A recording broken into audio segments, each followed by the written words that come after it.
Hello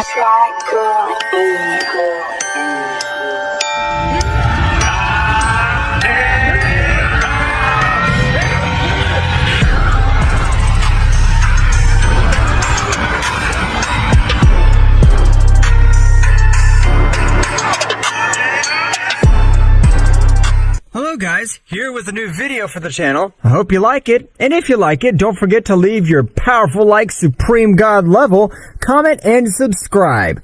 Now without further ado, get comfortable. Let's begin. All this history would begin in the final battle of the Tournament of Power, where the last two warriors would be giving a great battle. They were the Saiyan Son Goku from Universe 7 and the mortal who exceeded all his limits, Jiren. They were giving a battle very close. However, when Son Goku was about to take Jiren off the platform, he collapsed and fell to the ground, leaving Jiren surprised. All this would remain the same until the end of the tournament, where before making the wish to the great god dragon Zarma, the great Daishinkan priest of a powerful and accurate attack will leave the great Zeno-sama on the verge of death, where his guardians only observed what happened.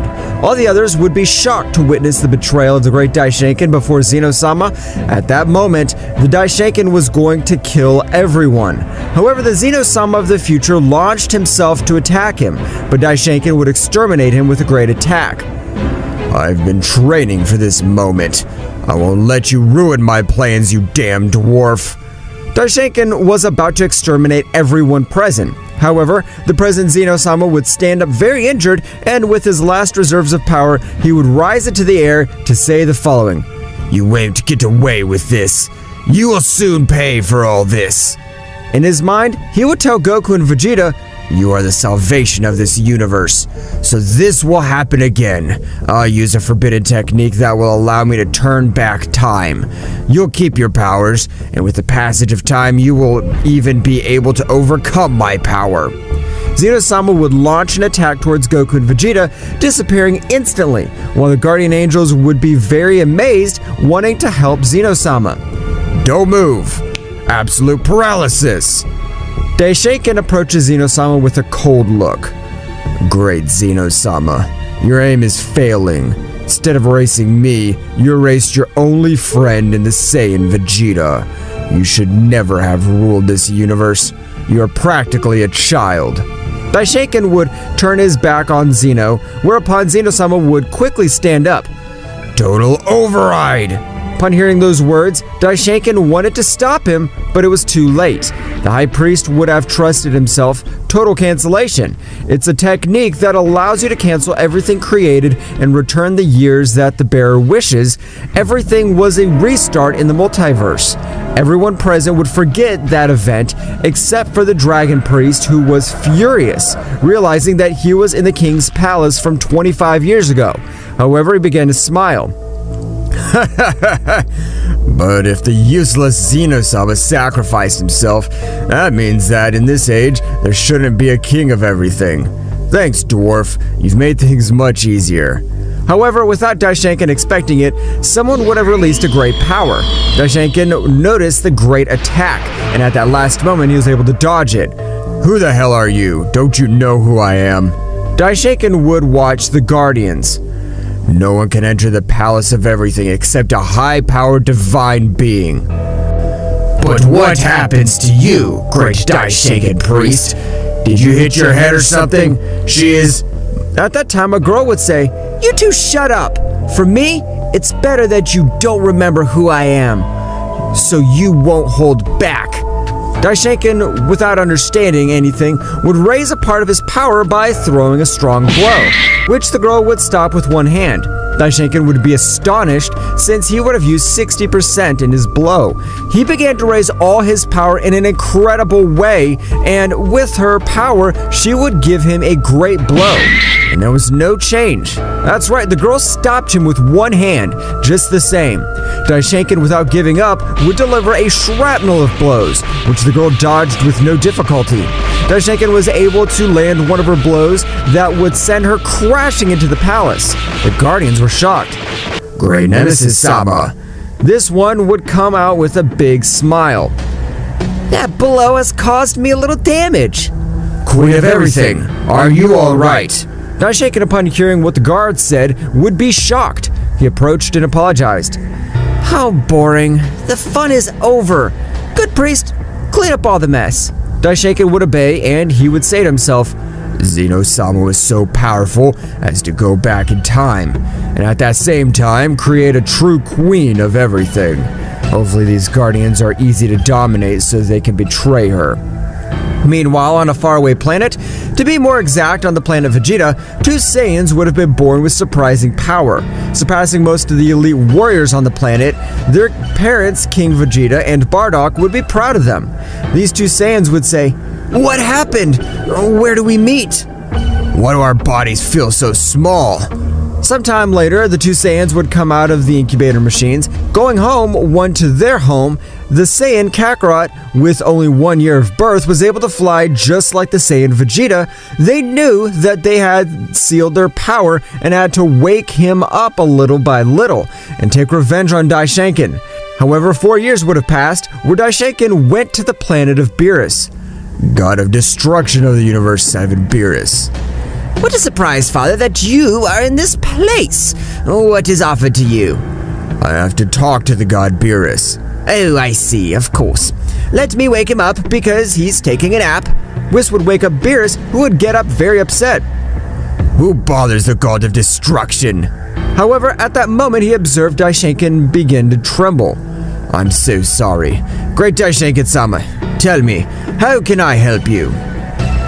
You have a mission, Beerus. Destroy the planet Vegeta of the Saiyans. Of course, High Priest. Whatever you order. Beerus would order the Emperor of Evil Frieza to annihilate the entire Saiyan race. Of course, great Beerus-sama. Whatever you say. Meanwhile, on the planet Vegeta, Goku and Vegeta would have noticed that they were gathering all the Saiyans, and they would know what Frieza was up to. Meanwhile, in the atmosphere of the planet, Bardock was fighting against Frieza's army. Frieza, observing how all his warriors fell, he left his ship creating a great supernova, while Bardock would create a spiritual cannon, but it would not be enough. Meanwhile, Goku, who was with Vegeta, observing and feeling the attack, teleported in front of him. Bardock disappearing the attack in one blow, everyone would be surprised, since a child's son would disappear the great attack of the great Frieza. With a simple blow, Goku would take a step forward. I will not allow you to destroy this Frieza planet. Goku and Vegeta would go Super Saiyan, causing all the trackers to explode, causing everyone to tremble. I'll take care of him, Kakarot. Knowing that Goku's power was no match for Vegeta's, Goku would de-transform. Go to your last form, damn insect, if you don't want me to kill you in one hit. Frieza, frightened, would go into his last form, launching himself into the attack. The collision of both was overwhelming. That's right, the clash of their fists made the entire planet of Vegeta tremble. After a few moments in which Vegeta was controlling the entire battle, Frieza, he would have realized that he was not even with his last form was a match for the Vegeta Prince. In a few years, we'll need you. Meanwhile, in that flower park that you hate so much, Vegeta would charge a great final blow, throwing it at Frieza, eliminating him, leaving no trace of it at all. All the Saiyans would praise Goku and Vegeta, telling them that they were the Super Saiyans of the legend. Goku would help his father, taking him to a recovery capsule. They would continue training. However, in the Palace of Everything, Daishinkan, it would be said, damn, how can I make that pair of guards betray that damn? I can see how they are much more afraid and respectful of her than Zeno-sama's dwarf. Daishinkan would also realize that the Queen Nemesis-sama controlled her power 100% of her, and not only depended on the erase ability, but that she had a strength that surpassed any warrior in any universe. That stupid queen controls all her power, so it'll be much more difficult for me, because if I attack her, she'll exterminate me in the blink of an eye. Daishinkan would put on a cold look. Zeno-sama, you have won a battle but not the war. You have created an authentic queen of everything.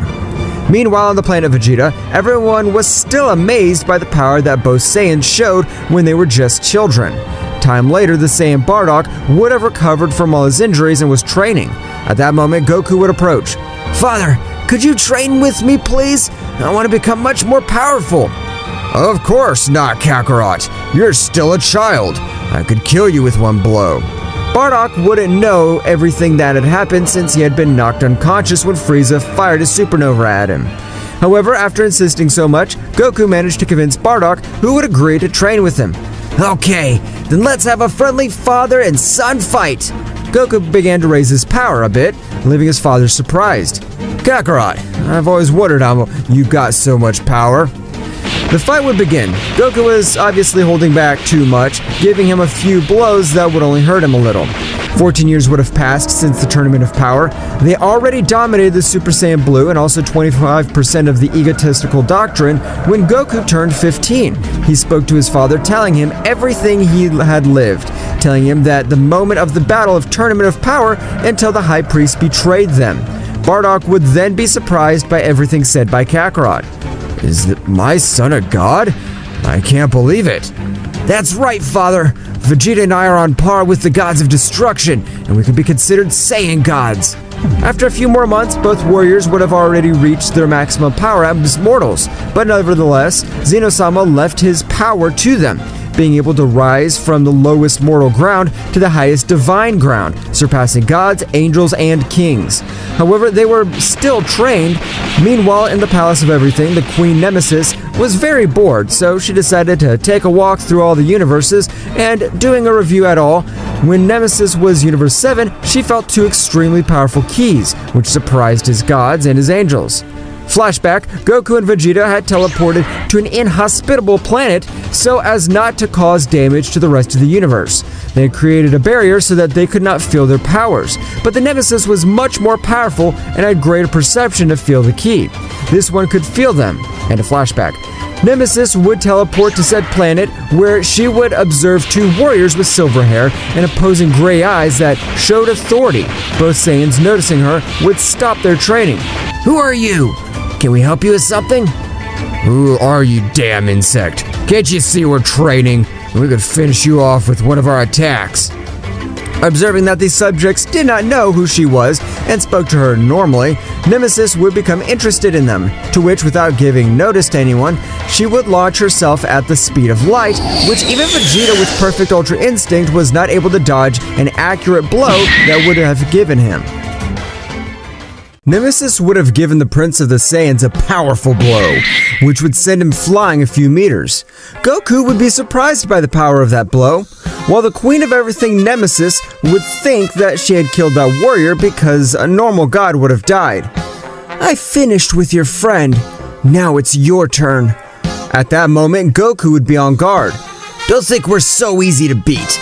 That attack hasn't managed to exterminate Vegeta.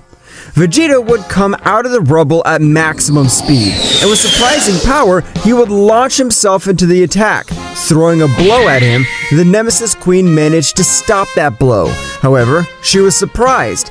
This, she would say to herself, "These guys are not normal. With the blow I gave him, I didn't want to kill him, I just knocked him out. But not this guy. Any god, angel, or even my guardians would have been knocked out, but not this warrior." Observing how that woman had stopped his blow with one hand, Vegeta would be surprised. Seeing how in his most powerful form he could stop his attack, Queen Nemesis would raise his power a little by giving him a blow that would leave him unconscious. But the power that he had used, it was absurdly surprising that even she was surprised. Goku, realizing this, would raise all his power to full power Ultra Instinct. Get ready. I can see that you have great power, so I won't trust myself. Goku would launch the attack, giving him a bit more of a fight than he vegetates. Nemesis would realize that this warrior was much more powerful than the one he just defeated. Goku, using all his power, however, was not able to give him an accurate blow. Since it hit and dodged, his Ultra Instinct was on another level, being able to even neutralize key collisions. I don't know who you are, but you are much more powerful than me. But I don't understand why you don't attack me if you wanted to. You would. You're very strange, but if it is what you want, I hope you support it. Nemesis would teleport in front of Goku, and at this maximum speed gave him a strong blow. He thought he had won. However, at the bottom of the crater, he watches as said warrior stood up once more. Nemesis, seeing the resistance, would ask about this. "What is your name? I'd like to know the names of subjects of great power." "My name's Goku, but I'm known as Kakarot." "You have been the most powerful rival I've faced, but you lack power." "This is not my full power." Nemesis would be surprised by what the Saiyan said. "This can't be true. How is it possible that a mortal has more power than a god, or even more power than my guardians?" At that precise moment, Goku began to raise his power in a surprising way, and raising it rapidly, making everything around him tremble. Nemesis would be shocked to feel how this Saiyan managed to overcome the power of his guardians, destroying it a bit of the planet where they were. Kaioken increased 100 times! At that moment, everything began to shake. Nemesis was only able to see a red flash, and a second later, she was thrown into a mountain with brutal force. Goku would continue with his attack. However, from one moment to the next, Nemesis stopped one of his blows, with a smile would tell him, "It was a good warm-up. You are the second being that makes me use 25% of all my power." Goku was surprised, since he could not believe that said woman is only using 25% of her power. "Who the hell are you? How do you have such amazing power?" Nemesis increased his power to 30%. With one accurate blow, he would be knocked out. "You better not know where my power comes from." Nemesis threw a sphere of ki at Goku and Vegeta, going to the Palace of Everything. Said sphere would enter the body of the Saiyans, curing them of all their injuries. After a few hours, both would realize they were alone. However, Vegeta would be furious, knowing that a woman would have humiliated him like that, and defeating him with a single blow. "Vegeta, that woman must be a super goddess of destruction, since she uses the Kaioken increased 100 times, and that this, she said, only used 25% of her power." Vegeta would be surprised. However, a voice would resound in the heads of both Saiyans. "You are Goku and Vegeta. You've been reborn with the help of Zeno-sama, since you are the hope of this multiverse." Goku and Vegeta would be confused and a little surprised by what was said. "I'm the creator of the Super Dragon Spheres, the god Zarma, and I've come to offer you strong training since I can observe in one of my premonitions how this entire multiverse falls into annihilation, and even the queen of all Nemesis is no match for those warriors." Goku and Vegeta, realizing that the situation was life or death, and knowing they would become much stronger, they would accept. Meanwhile, in the Kingdom of Everything, Nemesis would have returned. The Great Priest, together with his guardians, would have realized that he had a great battle when observing his destroyed clothes. Daishinkan would be shocked to learn that somewhere in the 12 universes, there was such a powerful warrior, capable of hurting Nemesis a little. So Daishinkan would be thoughtful. "If a warrior was able to leave her nemesis like that, I can't imagine what he would do to me. He would pulverize me since using all my power, I wasn't able to even scratch him." Daishinkan would begin with an arduous training in a special room. On the other hand, in a dimension far removed from the 12 universes, to be more exact, in the world of the immortal gods, there were Goku and Vegeta. However, they did not know anything. They only felt the power of beings of overwhelming ki. At that moment, a subject appeared with an appearance very similar to Piccolo. "I am God Zarma, the one in charge of training you. The great Zeno-sama gave his powers and his life so that you could be saved."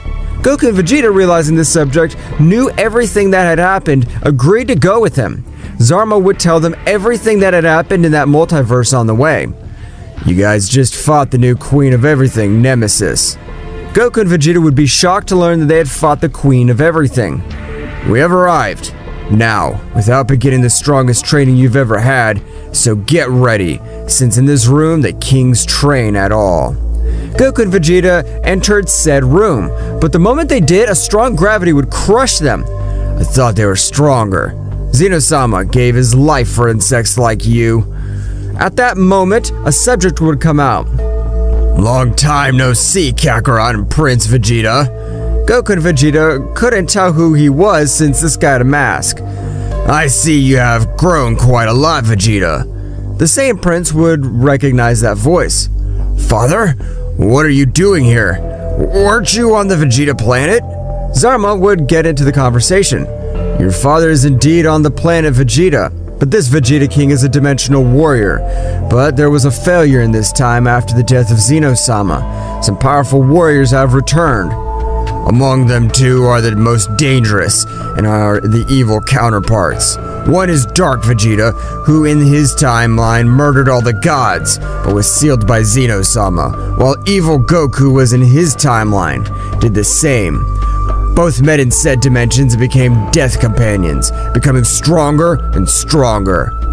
Zeno-sama doesn't erase things, he just seals them in dimensional portal, and if Zeno-sama from any timeline dies, everything that was once sealed will return, and no one can prevent that.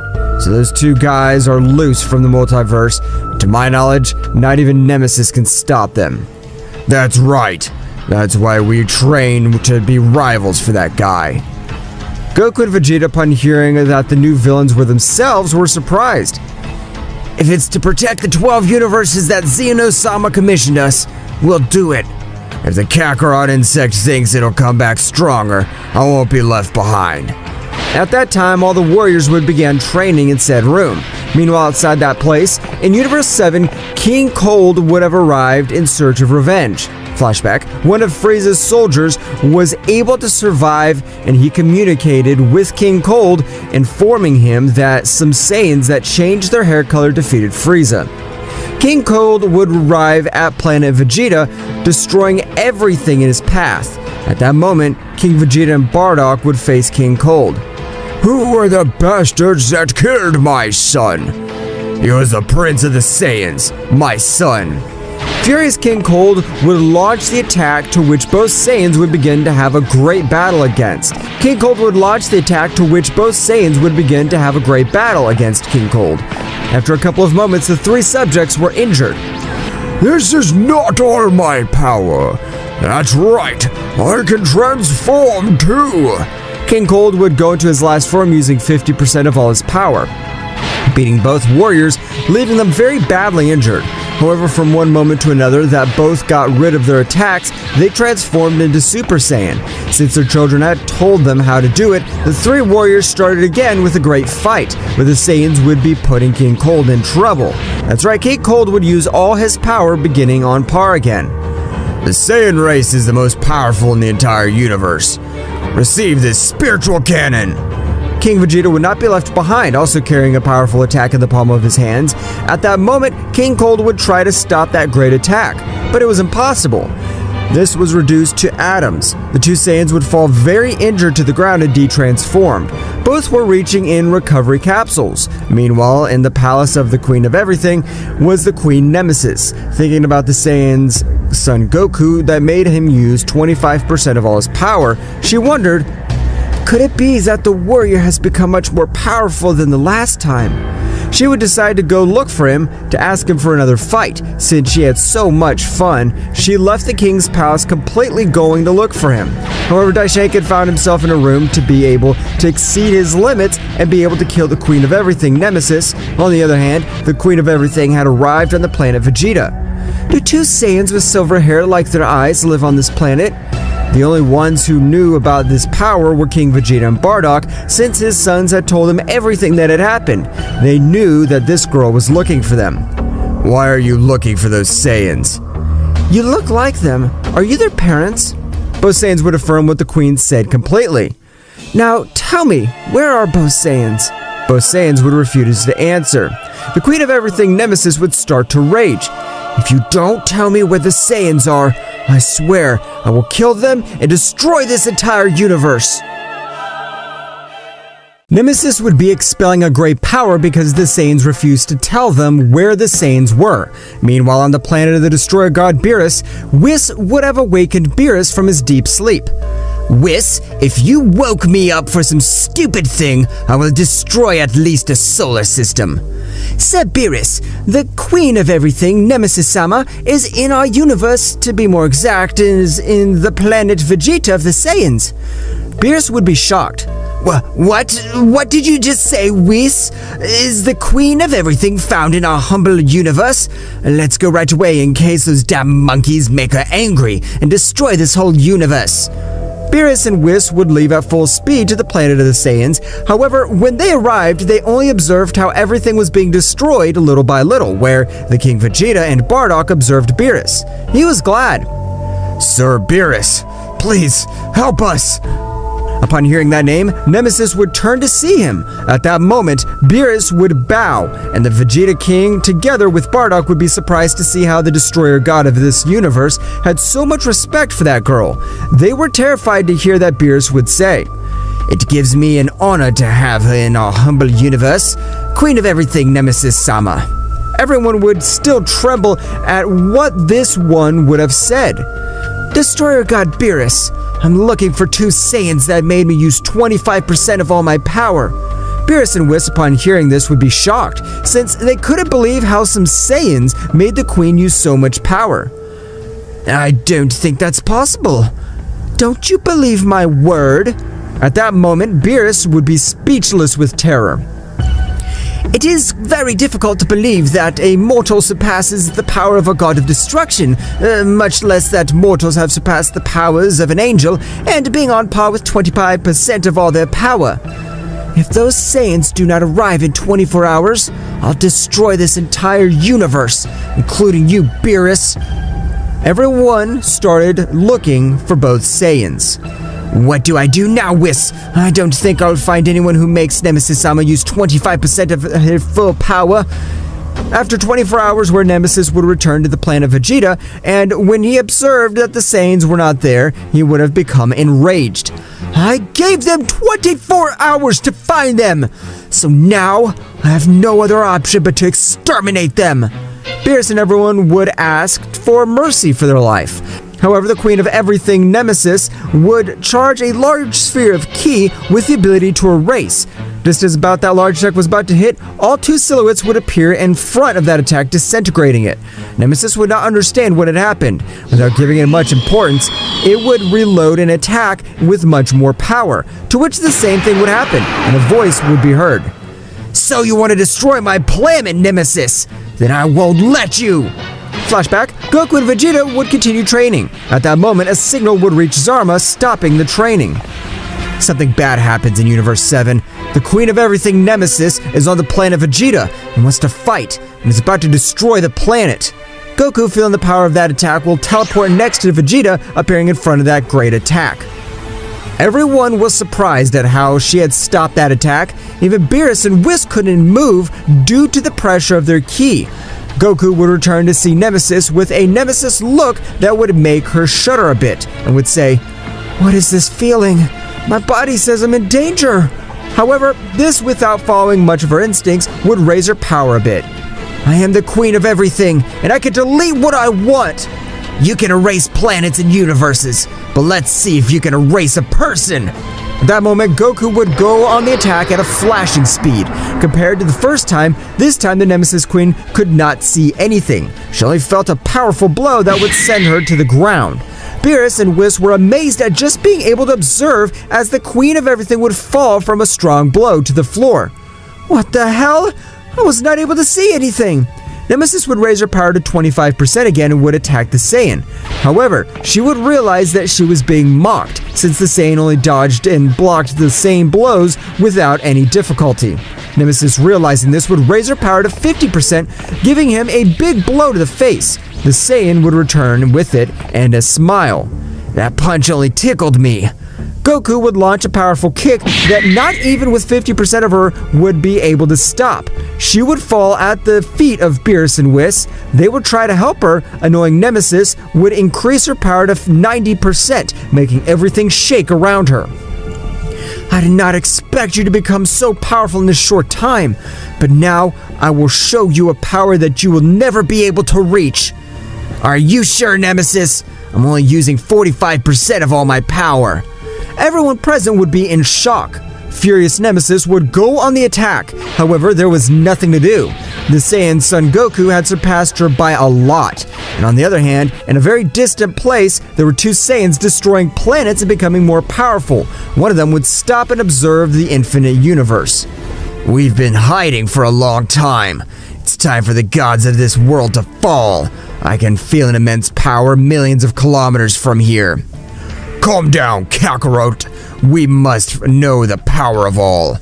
At that moment, they felt the clash of fists that destroyed everything, and they could get to where they were. Returning to the battlefield, the queen of all Nemesis was very injured. Furious, Nemesis, with the intention of killing, she would launch an attack with her erase ability. Goku would respond with a similar attack. This is impossible! I'm the only one with the ability to erase! Goku, at the moment of being able to explain everything, Daishinkan would arrive.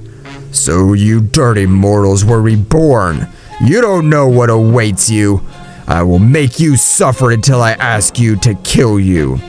Whis would have already cured the Queen of Everything Nemesis. What the hell is going on here? What is this all about? You are nothing more than a simple copy of Zeno-sama.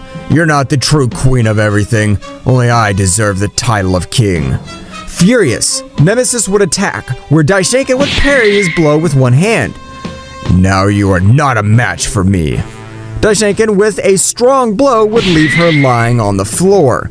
Goku was preparing to attack. However, the Saiyan Prince would go ahead of him, going to Perfect Ultra Instinct, throwing a big blow at Daishinkan, who was not able to observe said attack. I see you're much more powerful than that stupid queen. Daishinkan would raise all his power, making the entire multiverse tremble. The power that he realized was absurdly incredible, and at that moment, two lightning bolts began to clash their fists. Said battle would define the future of the entire multiverse. It could not be observed who would be the winner since both warriors were equal. Meanwhile, Goku would be with the Nemesis Queen, giving her a little bit of his power so that she can recover. At that moment, she opened her eyes. She would blush when she observed how the Saiyan had her in his arms. Meanwhile, Daishinkan would have taken the lead in the battle, giving Vegeta a few good blows that would fall badly injured. Goku observing this. I see you've been training, but even so, you can't beat me. I'll exterminate you! Goku would release immense power. Goku would go full power Ultra Instinct. Goku would launch into the first attack, beating the High Priest. That would have been fighting for a few hours. At one point in the battle, both would walk away. You have raised your powers a lot, but I'm only using 65% of all my power. Daishinkan would raise all the power of him, making everything around him tremble, and a few planets would be destroyed, making everything around him shake. Well, I'm not using all my power either. Goku begins to raise his power quickly, and his hair would grow to his waist. His appearance was imposing. All the universes would shake when feeling such power. The Queen of Everything Nemesis is surprised.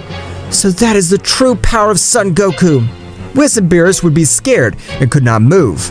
Goku, at the end of his transformation, would have reached the powerful Ultra Instinct Phase 3. Everyone present could not believe such power. Whis and Beerus could not feel the power of Son Goku, but his terrible pressure, Goku would give Daishinkan a shrapnel of blows that would leave him lying on the ground, and he would charge a powerful Kamehameha that would make him ashes. Leaving no dust from the Great Priest, Whis would cure everyone, knowing that his father wanted to exterminate them and rule all the universes, while Goku and Vegeta would tell everything that happened to Beerus. Whis and the Queen of Everything Nemesis, everyone was surprised by what those Saiyans. I understand why I was taken from my original palace. Everyone wouldn't understand what she would say. I'm not from this multiverse. I don't remember what multiverse I'm from. At that moment, a voice would rumble through the place. They are Goku and Vegeta. They must be attentive since soon their evil parts will arrive. King Vegeta is about to help them, but they must survive.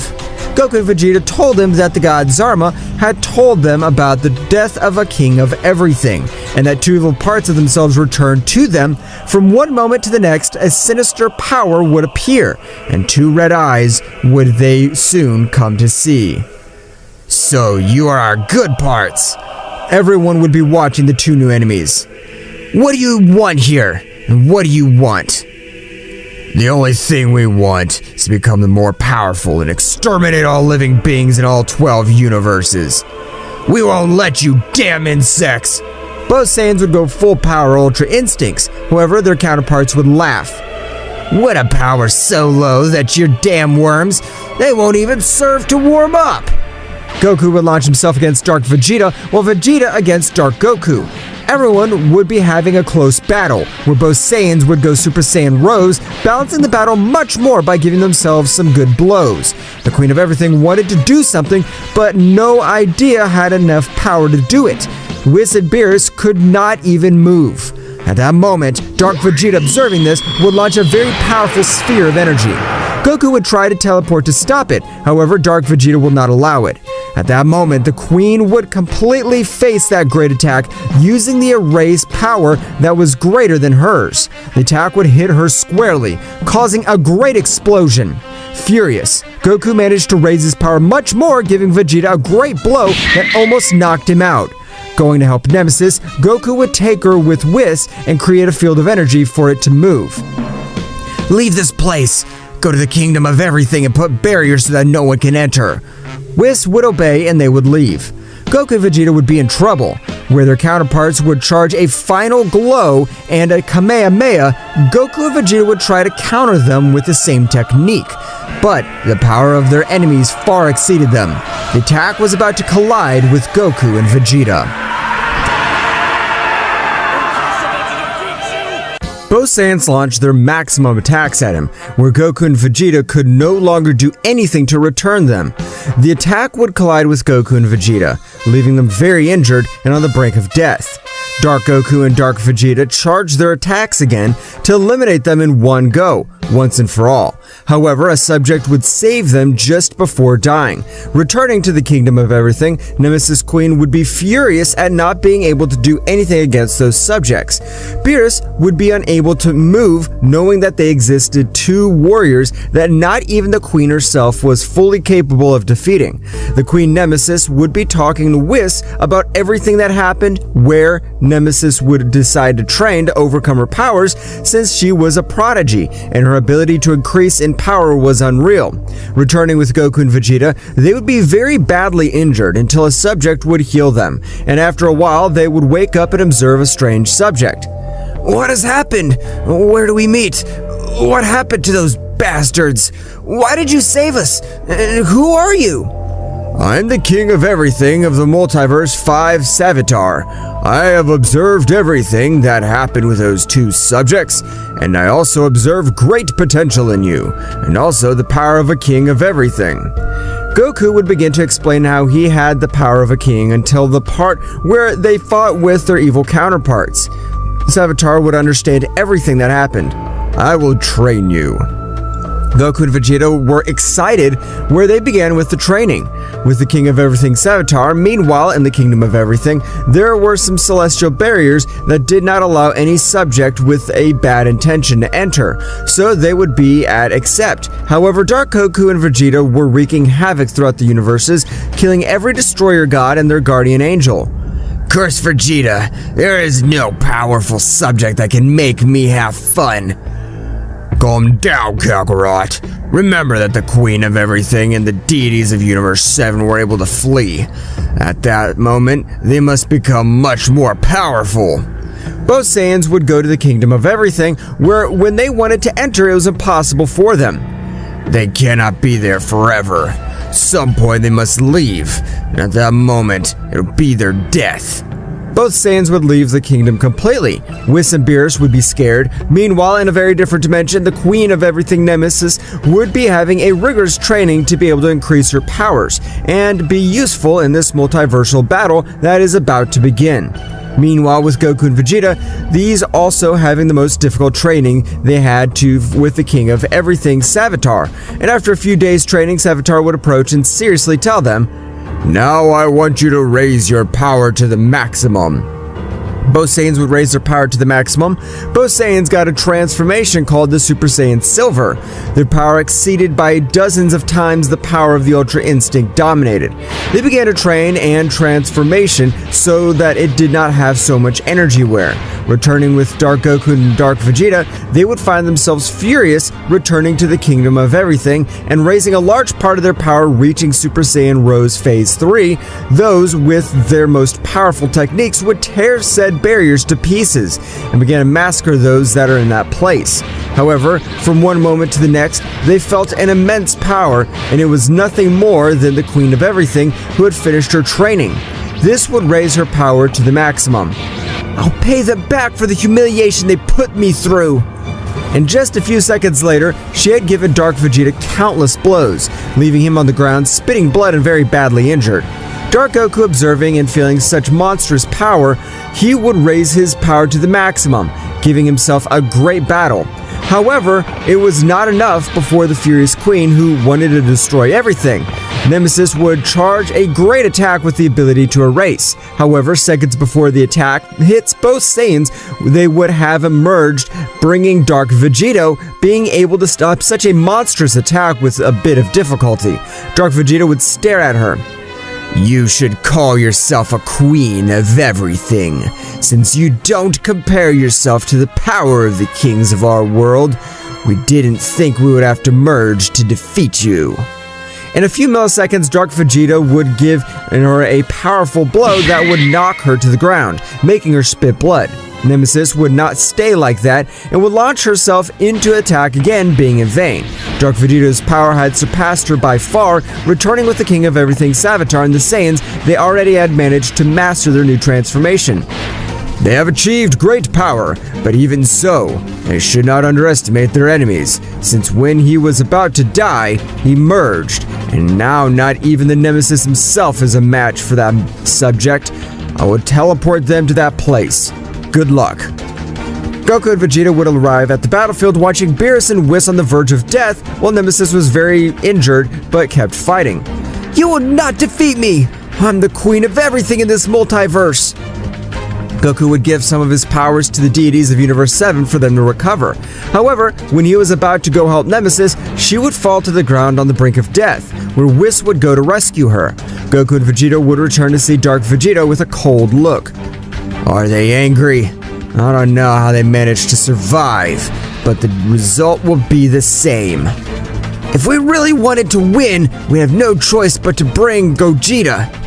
Vegeta, with real anger, would accept, knowing that separately they would not be rivals for the warrior Dark Vegeta, realizing that they were going to try stop them. However, in front of them, they would put Whis and Beerus and Nemesis to give them time what they needed. We won't be able to stop him for that long, so hurry up! Goku and Vegeta would do fusion steps, and a light would illuminate the entire multiverse, making it also shudder. That's right, Gogeta had appeared on the battlefield, becoming Super Saiyan Blue, where Gogeta at super speed gave him a great blow to Dark Vegeta that would take him away from all of them. Thanks for the time you've given me. Now don't worry, I'll take care of the rest.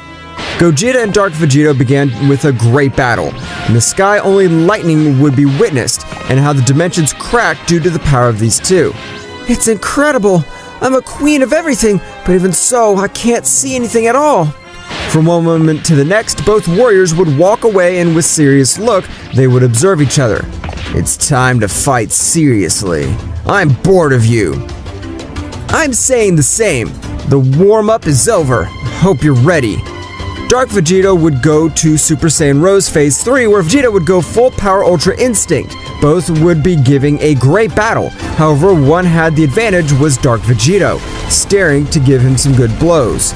They have been the most powerful rival I've faced, but they're not capable of defeating me. This would launch a final Kamehameha. Said power made everything around him tremble.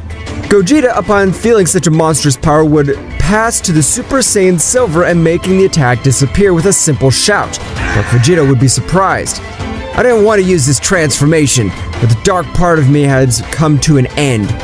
You have ended the life of this entire multiverse. I hope you're ready to die. Gogeta began to give him a shrapnel of blows that Dark Vegeta was not able to see anything. That's right, Dark Vegeta knew that his death was approaching. Please forgive my life. You will not know much about me in this multiverse. I swear. I can't do that. You've done too much damage to everyone in this multiverse and other multiverses. I can't leave you alive. Receive this, Heavenly Punisher of Souls! Dark Vegeta began to disintegrate when said attack made contact with him. Gogeta would detransform since his entire body was in pieces by not mastering all that power. The Queen of Everything Nemesis and Whis would approach him to help him recover his energies. How did you get such power? When Goku and Vegeta merge, the power I get is incredible. You really should be called the Saiyan gods. After a certain time, Gogeta would be diffused, returning Goku and Vegeta. I want to train with you to become the three much more powerful. What no one knew is that a being of much greater power than the 6 kings altogether was watching them. So, those 2 Saiyans are the saviors of that multiverse. How interesting. Let's see what he does with this. Said being spread a large amount of negative energy through the 6 multiverses. That's right. Each being of each multiverse was prey to incredible negative energy.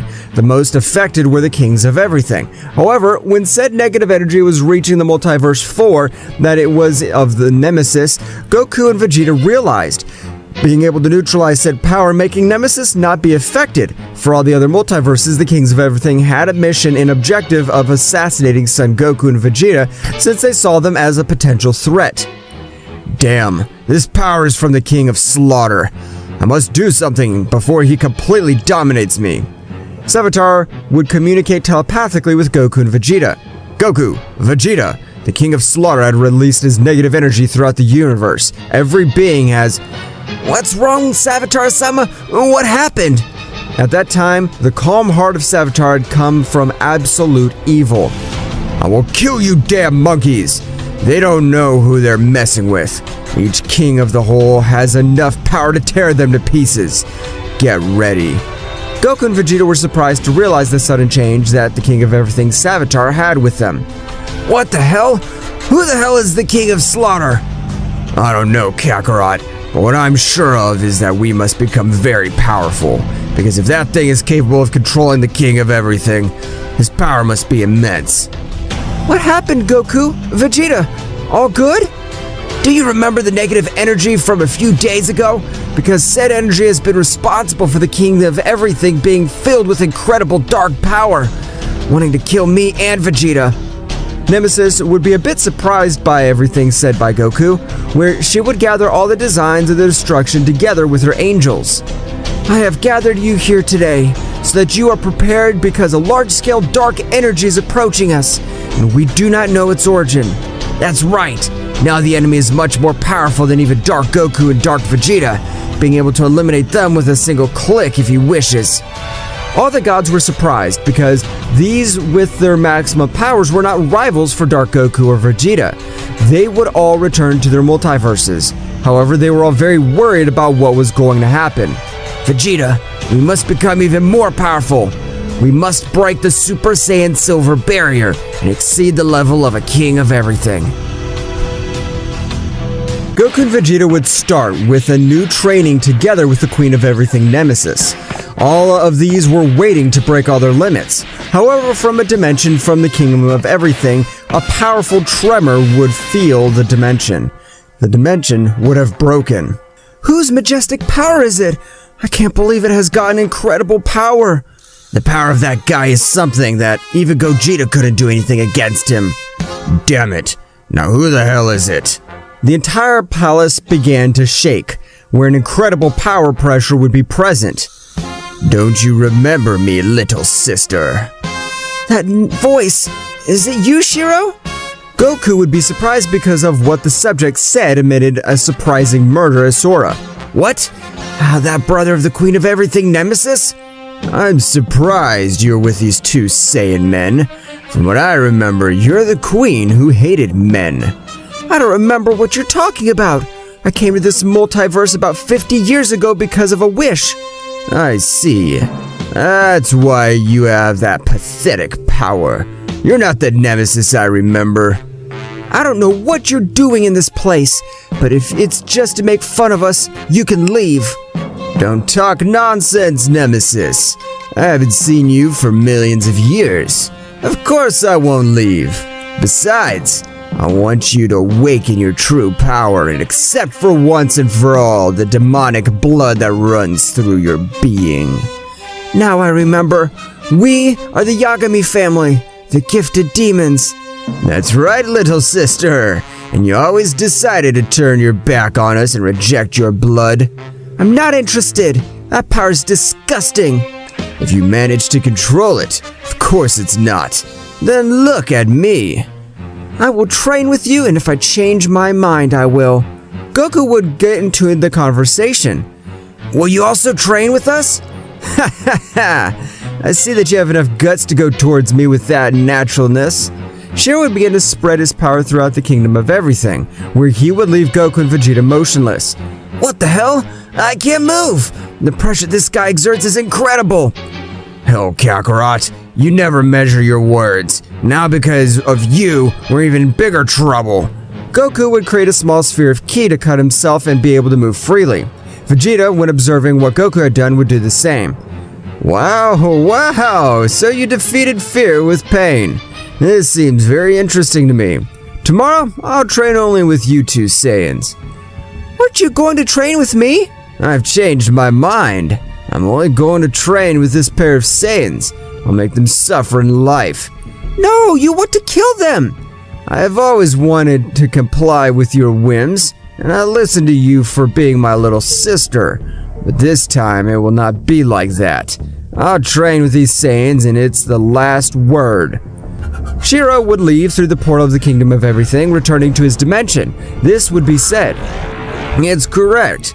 We are the prodigal demons, but against the renegade gods we cannot do anything. Wait a little longer, Mom. I swear, I'll save you and annihilate all that damned in that universe. Returning to the Kingdom of Everything, the Queen of Everything Nemesis was a little scared because she had now never seen her brother Shiro like this. Is Nemesis-sama alright? What are you up to, Shiro? You've never been like this. We'll be able to train with that subject of great power. I can't believe it. We'll become extremely powerful. That's right, Kakarot. If only his pressure was able to almost kill us. Can't believe if we train together with that guy. No, you mustn't leave this place. If you stay tomorrow, it'll be your death. My brother has never behaved like that. I don't know what happens to him.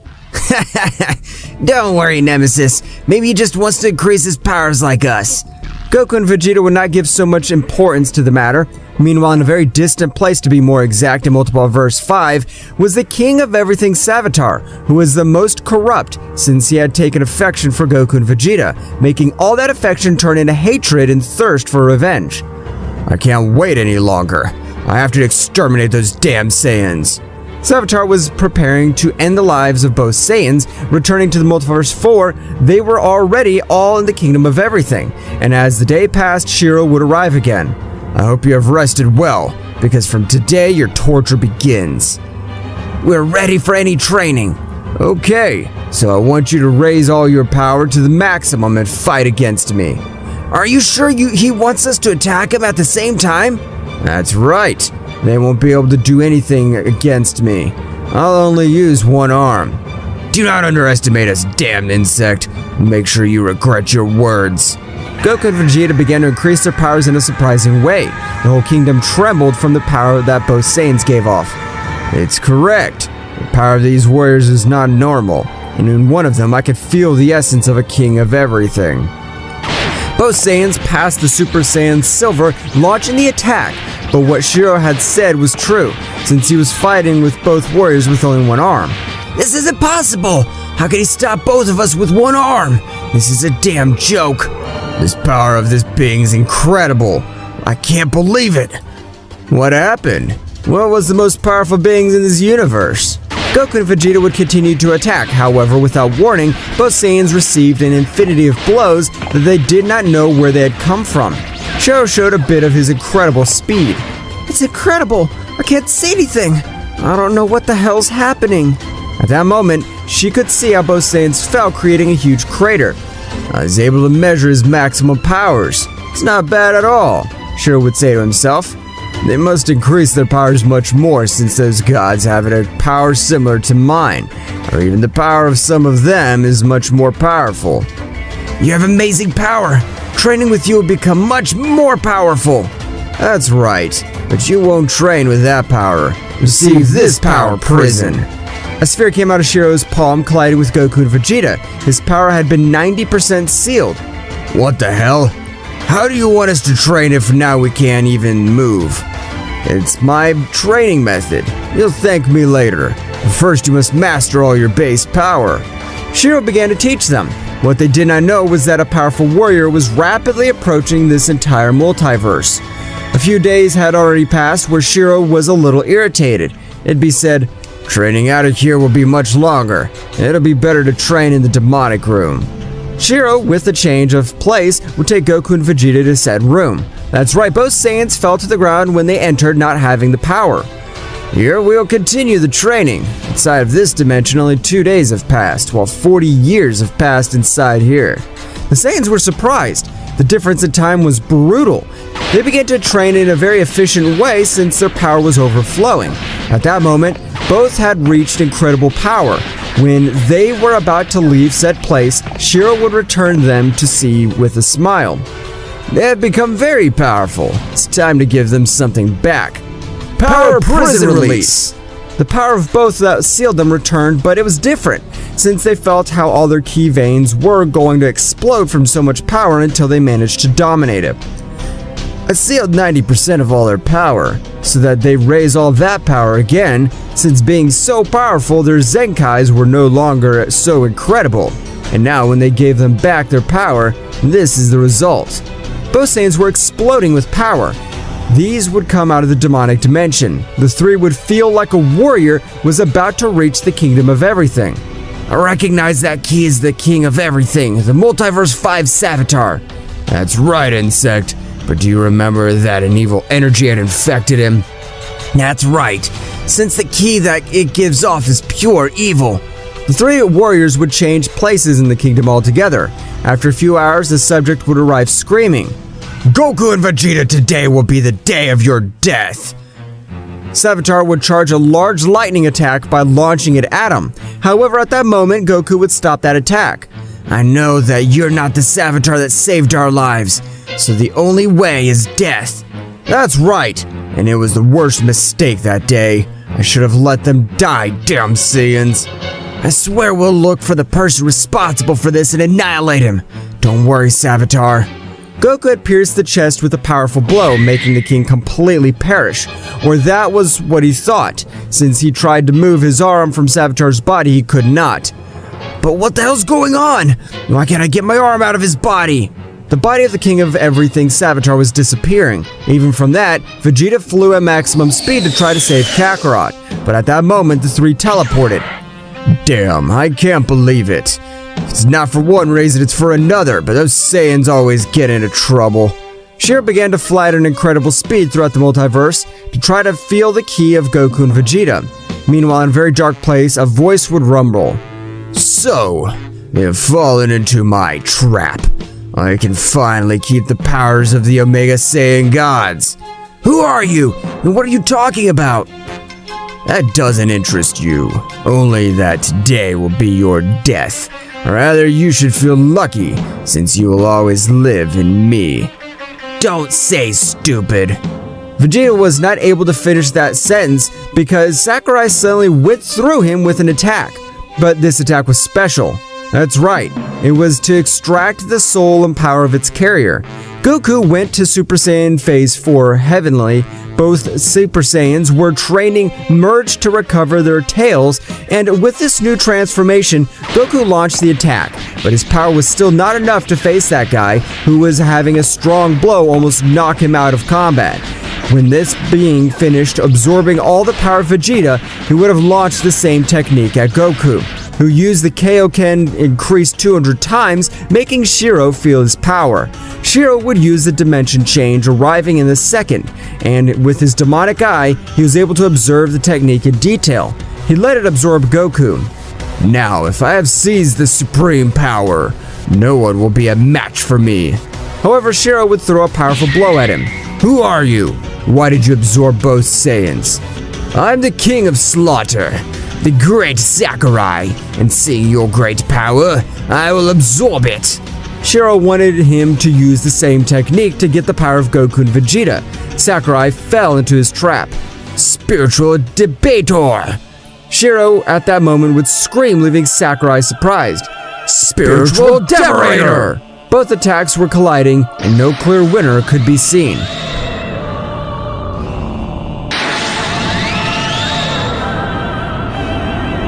Shiro had been able to counteract the spiritual devourer of Sakurai, being able to take out the souls of Goku and Vegeta. Nevertheless, the soul of Vegeta had been the most affected when being corrupted by negative energy. Nevertheless, Vegeta and Goku in that moment would fall out of combat. In that moment, furious Sakurai would raise a great part of all his destructive power, making collapse the dimension where all they were. I do not care who you are, and this place will be your cursed tomb. You are very wrong, simple worm. I am the demon Shiro, the legendary being of the Crimson Eyes. Stop talking nonsense. The name of that demon was heard thousands of years ago from the last time, so don't believe anything of what you say. Now, I will keep his powers. Sakurai at that moment would pounce against Shiro, but to his surprise, Shiro dodged each of his blows, making that Sakurai was very hurt by the power of the blows of Shiro. That's right, Sakurai was a being which surpassed the power of a king of everything, and possessed a resistance that not any being was able to hurt him. But this was not a problem for Shiro, since the power of his fists was thousands of times greater than the resistance of a king of everything, ordinary and common. I hope you're ready to die. You have an incredible power, but if I go to the other world, I won't go alone. I will take each one of you damned ones. Sakurai in that moment would increase a great part of his power, but his body had lost a little speed. In that moment, Shiro, at the speed of lightning, would be able to grant him thousands of blows, making Sakurai split a great quantity of blood. That's right, meanwhile outside the dimension, Nemesis was very worried about knowing anything about Goku, Vegeta, and his brother. However, at that moment, a portal would open in the realm of the whole, from which Shiro would come out carrying both warriors.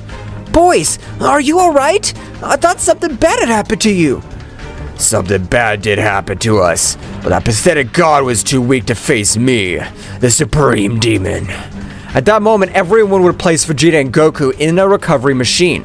However, Vegeta's machine possessed a special essence, since his mind and heart had been affected by the being inside a being with 100% negative energy. How long will they stay in that state? I don't like to see them like this. Don't worry, sis. They'll be fine. In a few hours, they'll recover completely. For Son Goku, I'm 100% sure that he'll wake up today. For Vegeta, it might take him 2 more days. I trust you, brother. I hope nothing bad will happen to him. Shiro at that moment would form a portal leading to his dimension, to devise the perfect plan to finish once and for all the most powerful negative god. Meanwhile, in the Kingdom of Everything, 8 hours already passed since both Saiyans had entered the recovery capsules, and at that moment, Goku would be the first to wake up, destroying the capsule. I'm already healed, so Shiro-sama was able to defeat that guy. Goku, I thought something happened to you. Tell me, what happened to you? Goku would tell him everything that had happened until Shiro was able to duplicate his technique and they were unconscious. Goku at that moment would approach Vegeta's capsule, staring at it. Prince Vegeta, I trust you. The most powerful Saiyan can't die in such a pathetic situation like this. Goku, I don't want something like this to happen again. I know you're much more powerful than me now, but let's train. Sure, Nemesis. If that's what you want, we'll do it. However, when Goku was part of Sakurai's body, he had received some of his essence and power, but having a much more healthy mentality than Vegeta's, and his heart being clean of evil, he would only be able to control all that power because when Goku and Nemesis were going to face each other, Goku would begin to release a power far beyond his limits, and the whole Kingdom of Everything would shudder because of such bestial power. Goku's body was releasing an extremely abominable power. Even all the universes were trembling for such majestic power. However, at that precise moment, Vegeta's recovery capsule would explode, beginning to release a gigantic purple aura and destroying everything in its path. Nemesis at that moment would try to approach Goku, however the power it released would not allow it. At the moment it would approach Vegeta, Shiro would strongly grab it. Are you an idiot? The destructive energy of this releasing is incredible. They are capable of destroying you without any difficulty. Their power is incredible. I hope they master all that power to put an end to all of this today. After all the disaster that both of them had caused all over the 12 universes, they were able to control their auras. I'll not allow this power to control me. I'm the protector of all the universes. I'll not fail Zeno-sama. I'll not stay behind the inside of Kakarot. I'm also capable of dominating all this power and make it form for me. At that moment, all the 12 universes would return to normality, and likewise the castle. At that moment, we can observe Goku and Vegeta, which had returned to their initial doctrines. But this time, the power released was extremely incredible. That's right, Goku and Vegeta had taken the power of their doctrines to a level beyond a king, and they were able to dominate it to such an extent that they only needed their initial state to be able to store much more power. Goku, Vegeta, do you control all your power? Of course. And the power of that damn Sakurai is totally ours. Do you feel ready to put an end to evil? And to put an end to the most powerful demon god who is the father of Nemesis and me? I'll do whatever it takes to protect Nemesis and all the 12 universes. At that moment, all the gods and angels would come to the realm of the whole because they had felt such bestial power. At that moment, Nemesis would step forward.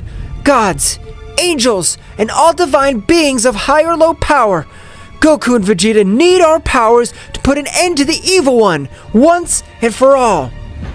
We're ready for any order, Nemesis-sama. Thank you for your support, gods.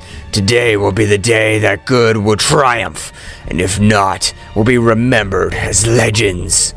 Let us take to victory, kings of all. Angelic technique, keychains, divine connection. At that moment, thousands of threads in the form of rays were connected by each one of the gods, angels, and even the queen of everything herself, Nemesis. I do not have the necessary power to accompany you, but I will give you every drop of my power.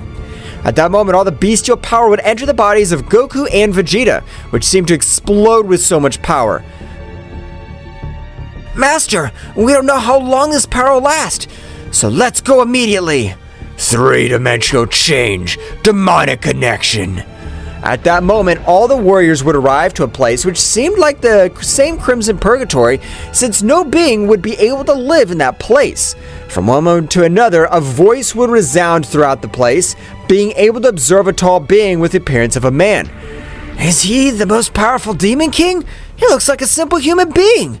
At that moment, Goku would be sent to fly hundreds of thousands of kilometers all over that place.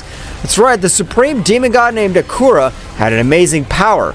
So much so that none of the three warriors were able to observe the blow that Akura had given to Goku.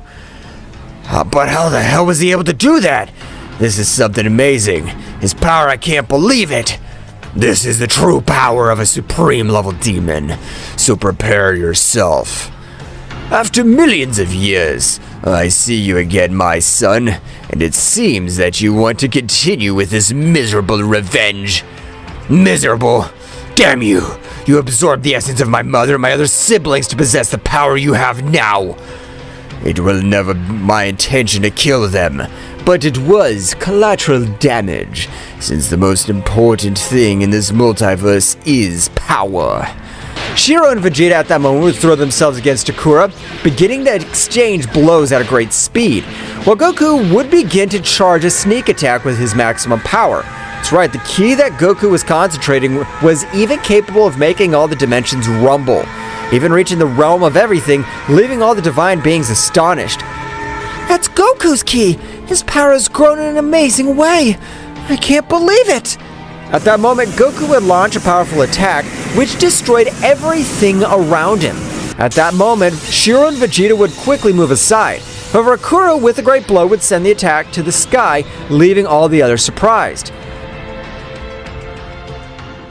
They have great power, but it's not enough to finish me off.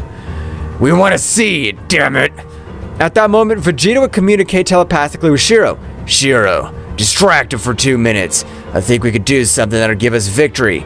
Okay, I could stall him for 2 minutes, but hopefully it's his trump card, because if we die here, this bastard will end up with everything we love.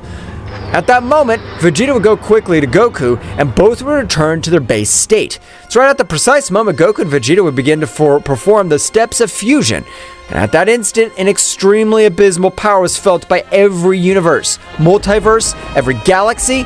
That's right, the power of Gogeta Mega Instinct was so much that it would make Akura's body shudder. Who the hell are you? I'm not Goku or Vegeta. I'm the one in charge of finishing you off. Gogeta, at that moment, at lightning speed, would be able to connect a strong blow, which would make him fall to the ground. Gogeta, without allowing Akura to react, would begin to give him a shrapnel of blows, leaving Akura with nothing to do. That's right, Gogeta had hit Akura like a real punching bag. However, when Gogeta would charge a powerful dragon attack, to everyone's impression, Akura would stop it with only one of his hands. Your power with that strange technique of joining bodies was raised 1,000 times more. But with me, you'll need more than that. Demon Demonic Dragon Destroyer. At that moment, a great dragon would descend from the sky, which Gogeta would dodge. However, it would not be fast enough to be able to dodge the attack completely, resulting extremely wounded. At the moment of the fusion would end, its bearers were extremely wounded. Damn it! The fusion of the two was not able to finish off my father. His power has increased too much since the last time. You've never seen my true power, so don't wonder why they can't defeat me. Did we really ever have a chance against my father?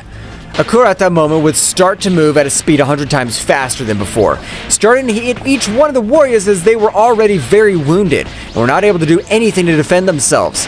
Flame of the underworld. At that moment, hundreds of flames came from the ground, causing wounds to the warriors, which would fall to the ground badly wounded. At that moment, Goku would communicate telepathically with Nemesis. Nemesis! The Supreme Dragon King turned out to be more powerful than all of us. Ask the gods to gather the Dragon Balls of the planet Earth of Universe 7 and also the Super Dragon Balls. As you say, Goku. At that moment, Nemesis would give the order to search for all the Dragon Balls. The God Destroyer Beerus along with Whis were the first to find the 7 Dragon Balls on planet Earth, invoking Shenron successfully. Oh great Beerus-sama, tell me, what is your wish? At that moment, Nemesis would communicate again with Goku asking for wishes. We wish that you return all the energies of the warriors named Goku, Vegeta, and Shiro. That wish is beyond my power. How can you fulfill your wish? At that moment, without warning, Whis would launch a great part of his angelic power towards the Dragon Balls, making Shenron have much more power. At that moment, the eyes of Shenron would shine, fulfilling the first wish of Beerus successfully. The 3 warriors would recover their powers, and both Saiyans would obtain a great Zenkai. Goku at that moment would rise to the top of the planet, beginning to gather the energy of all life forms of all multiverses. At that moment, a great sphere of energy began to be created at the top of the atmosphere, and while that happened, Vegeta and Shiro were distracting him with all their power. Damn, that power that guy has in his hands is abysmal. If he manages to create the technique completely, I won't survive. After 10 minutes in which Vegeta and Shiro had been able to stop Akura, Goku's ultimate technique, the powerful Genkidama, was ready. This is for all the beings you've annihilated! Die, damn it! Goku at that moment would throw his great attack, however Vegeta and Shiro would rush in to hold them tightly. What the hell is wrong with you? Are you thinking of dying with me? Shut up, insect. It'll be an honorable death. To finish with the most powerful Demon King, I'll be remembered for all existence. That moment, Goku would also fall to the Genkidama, but he would manage to inform Nemesis of his last wish.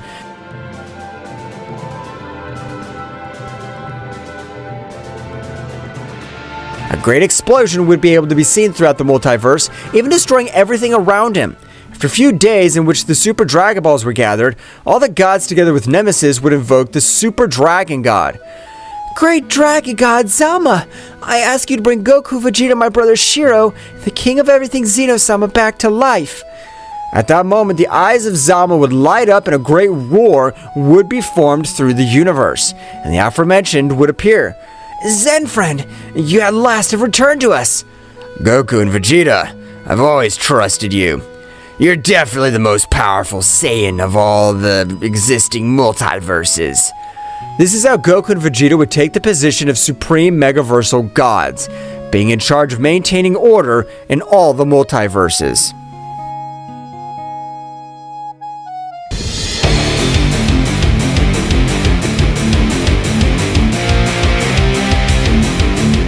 It was a normal day in the life of the inhabitants of planet Earth. People were eating in restaurants, walking with their families.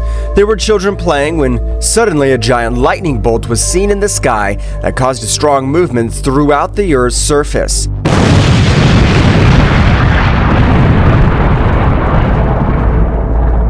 Buildings collapsed. People could not stand up. Windows exploded. All this resulted in car accidents and injuries. At the moment, a child was going to be pierced by a giant glass that fell from a building. Very close by, we see how a being that we cannot distinguish who it is flies through the skies at great speed, rescuing people who were in danger due to the strong movement.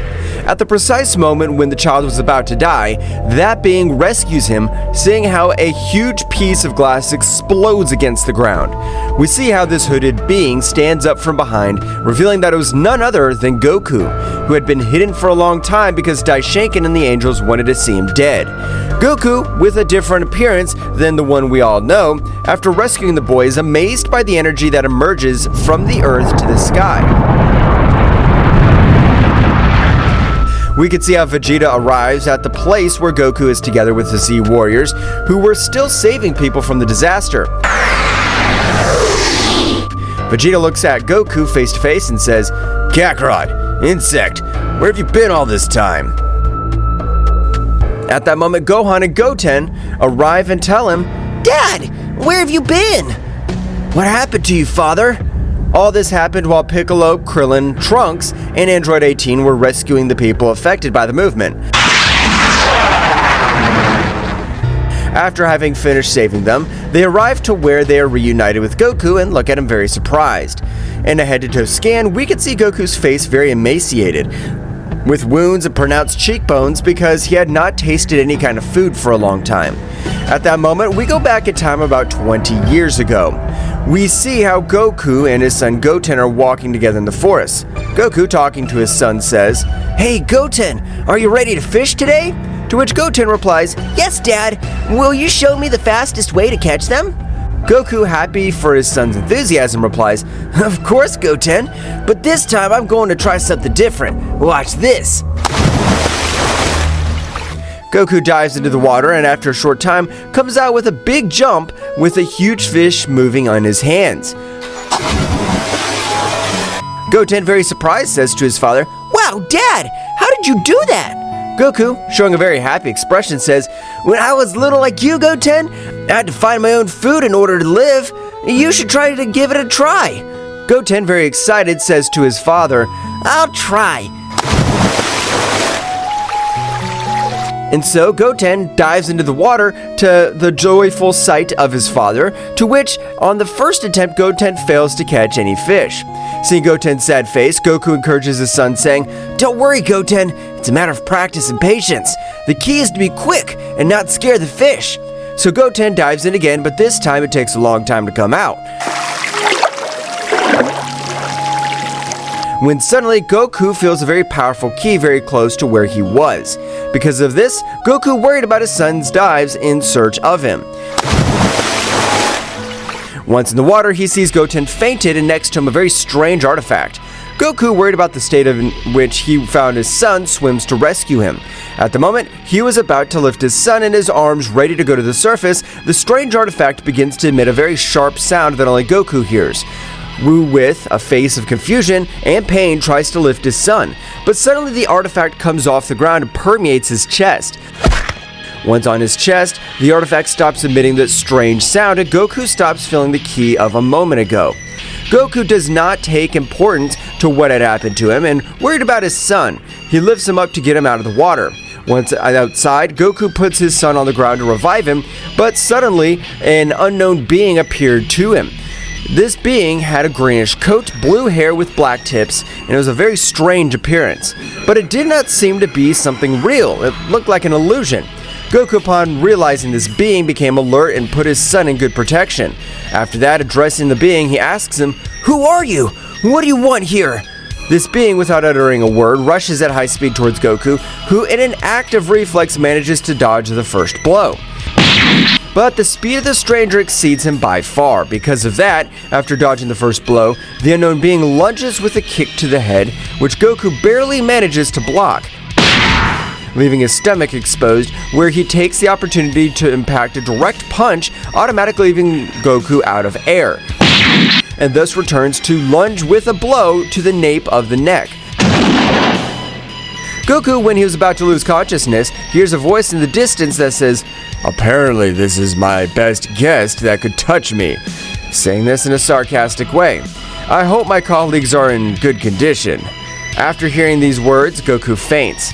A few minutes after the fleeting confrontation, Goku regains consciousness and realizing that the unknown being was no longer in the place, he looks for Goten, and when he finds him, he begins to unexpectedly and repeatedly call his name to make him react.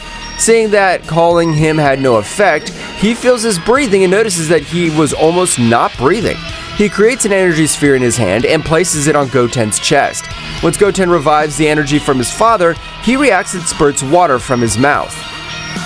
Goten, with a puzzled expression, asks his father what had happened, to which Goku says, "I have the same question for you. What happened?" Goten tells him that at the precise moment he was about to capture the fish, he felt attracted to the artifact, which also tried to impregnate in his chest. At the time, Goten felt a strong source of energy that ran through every part of his body, which was very difficult to control, and felt how that strange energy weakened him until he lost consciousness and fainted. Goku, in his thoughts, and that he also felt the same strange and very powerful energy running through his body, and worried about his son, asked him if he still felt that energy inside him. Goku, calmly and a little puzzled, told him no, that he only felt that when the artifact was trying to permeate him. While this was happening on Earth, Whis and Beerus went to the Kingdom of Everything to talk to Daishoken, since they had noticed him very tense and worried. Once they were already in the Kingdom of Everything, Daishoken appears with a very serious expression, while Whis and Beerus bow to him to show respect. Daishoken, relieved to see that Whis and Beerus were with him, tells them something very strange and dangerous is about to happen. Whis, with a puzzled expression, asks, "What is it, father? We'd noticed a certain tension in the air as we reached the realm of the whole." Beerus, yawning without realizing the seriousness of the fright, says to him, "Trouble again? What could be so dangerous to make Daishoken so worried?" "Serious and worried, the High Priest?" To which Daishoken replies, "Yes, I'm afraid so. A powerful entity has resurfaced, one we have not faced in a long time." Whis, with a very serious expression, says to him, "An unknown entity? Could it be one of the beings we left sealed away long ago?" "It is possible, Whis. Its energies are as dark as they are disconcerting. I cannot identify the source with certainty, but its power is overwhelming." Beerus, frowning, says, "Why should I worry about it? If it's that strong, I'll go and destroy it." Daishoken, with a very serious expression, explains, "It's not that simple, Lord Beerus. This entity seems to have the ability to change even the most ancient gods. We cannot underestimate it." Whis thoughtfully asks his father, "How do you suggest we deal with this situation, father?" "We need to gather information before we act rashly. Whis, Beerus, I trust you with the task of investigating. Find out all you can about this entity and any weaknesses it may have." Beerus, smiling confidently, exclaimed, "Good, good. A little action won't hurt." Nodding, Whis replies, "We will be on our way, Daishoken, but be aware that if this entity threatens our universe, we will not hesitate to take drastic measures." "I understand, Whis. May wisdom guide your actions, and may you return with the information we need." After that conversation, Whis and Beerus depart for the hitherto unknown destination, while Daishinkan watches with concern, aware of the gravity of the situation looming in the realm of everything. As they were on their way back to Earth to ask for Goku and Vegeta's help, Whis recalls that when they were on their way to the realm of everything, he sensed a very strong and dangerous ki on planet Earth. Halfway through his quest in the universe, he stops and, confused, Beerus says to Whis, "What's wrong? Why are you stopping?" Whis, very serene, says to Beerus, "Oh, my dear Lord Beerus, it turns out on our way to the realm of everything, I detected a rather intriguing presence." Yawning, Beerus asks, "A mysterious entity? We didn't need to get any of what Daishinkan told us." Whis, with a nervous smile, replies, "Don't worry, Mr. Beerus. This time it doesn't seem to be a direct threat. I just felt a fleeting flash of power, something that crossed our path." Beerus frowns at Whis. "And you didn't give it any importance? Isn't that what Daishinkan was talking about?" "Well, the truth is, I didn't consider it an immediate threat. It was like a flash of power energy, but it disappeared as quickly as it came. It didn't seem to have any hostile intentions." Beerus, thinking about the situation, asks, "So what shall we do then? Does Daishinkan want us to investigate something like this?" "Yes, but I think the best option is to go ahead with our main mission, to find out what the entity has surfaced. The fleeting presence may be a mere detail compared to what awaits us." So Whis and Beerus went on their way through the universe, looking for the entity Daishinkan mentioned without giving so much importance to what happened on Earth. Back on Earth, the precise moment Goku rescued his son Goten, Goku, confused by what had happened to his son and the strange artifact that had impregnated in his chest, told Goten, "Let's go home immediately." As they flew on their way home, Goku tries to sense Vegeta's ki so he could teleport with him, as soon as he left his son with his mother Chi-Chi. At that moment, we see how Vegeta was already gathered by the Z Warriors, Krillin, Android 18, Piccolo, Tenshinhan, Chaos, Gohan, Future Trunks, and Master Roshi, who were talking about the strong and dark energy they had felt. Goku and Goten arrive home, and his mother, worried because they had taken a long time to return, runs to Goten and says, "Goten, son, are you alright?" To which Goten replies, "Don't worry, Mom, we're fine." Chi-Chi raises her head to Goku and notices that he's very serious. She lowers her gaze a little and notices the strange artifact he had on his chest. Chi-Chi asks him, "Goku, what's that you have there? Are you alright?" Goku immediately changes his expression with a fake smile reply. "Oh, don't worry. It's nothing important." Chi-Chi, in a very insistent way, "Goku, don't fool me. What happened?" "This thing I have on my chest. This very strange artifact I have on my chest. Well, it's a strange artifact, but I'm fine, really. I'm going to find out what it is and we'll get on with our lives." Chi-Chi, worried about Goku, hugs him and says, "Promise me you'll come back, Goku." To which Goku, with a smile, answers her yes. While he was about to make the teleportation, Goku says goodbye, saying to Goten, "Take care of your mother. I'll be right back." He teleports. Moments before Goku arrived to meeting the Z Warriors, as they were at Bulma's house, they were talking about what they had felt a moment ago. Vegeta, with a very serious expression, asks, "Did anyone else feel that dark energy? I can't identify it, but it's disturbing." Piccolo, frowning, replies, "Yes, I felt it. It's as if it disappeared immediately as soon as we felt it. Something's not right." Gohan, very worried, says, "Dad, Goten are with my mother. We should look for them." At that moment, Goku appears in front of them through teleportation and says very seriously, "Guys, I felt a strange presence. Something happened with Goten, but I rescued him." Piccolo, analyzing everything that happened, notices something strange on Goku's body and asks him, "Goku, what's that artifact on your chest?" "That's what I want to find out. But before that, I need to tell you something." To everyone's expectant and uncertain gaze, he says, "The strange energy you felt came from this artifact in my chest." Vegeta frowns and asks, "How's it possible? Does that device emit that energy?" Goku, somewhat worried, nods and says, "It seems so. The moment I rescued Goten, this artifact permeated my chest, and I began to feel an incredible amount of pressure coursing through every part of my body." Piccolo, thinking about everything Goku was telling them, asks, "And how did it get in your chest?" "The artifact was underwater right next to Goten, who had fainted. As soon as I was approaching it, it emitted a very sharp sound that didn't allow me to get close to Goten. Despite that, I managed to get close, and out of nowhere, it jumped in front of my chest to stay there. After everything that had happened with Goten, I tried to take it off, but when I did it again, it came back to permeate my chest. We must find out what this artifact is and why it has such a great amount of power. I'm counting on you. Vegeta determined says, "Let's do it. We won't let any threat catch us off guard." Future Trunks earnestly tells everyone, I agree. Together, we'll figure out what's going on.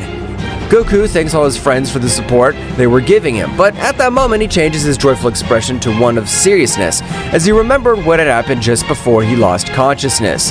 Gohan, noticing the sudden change in his father's expression, asks him, Dad, what's wrong? Is there anything else?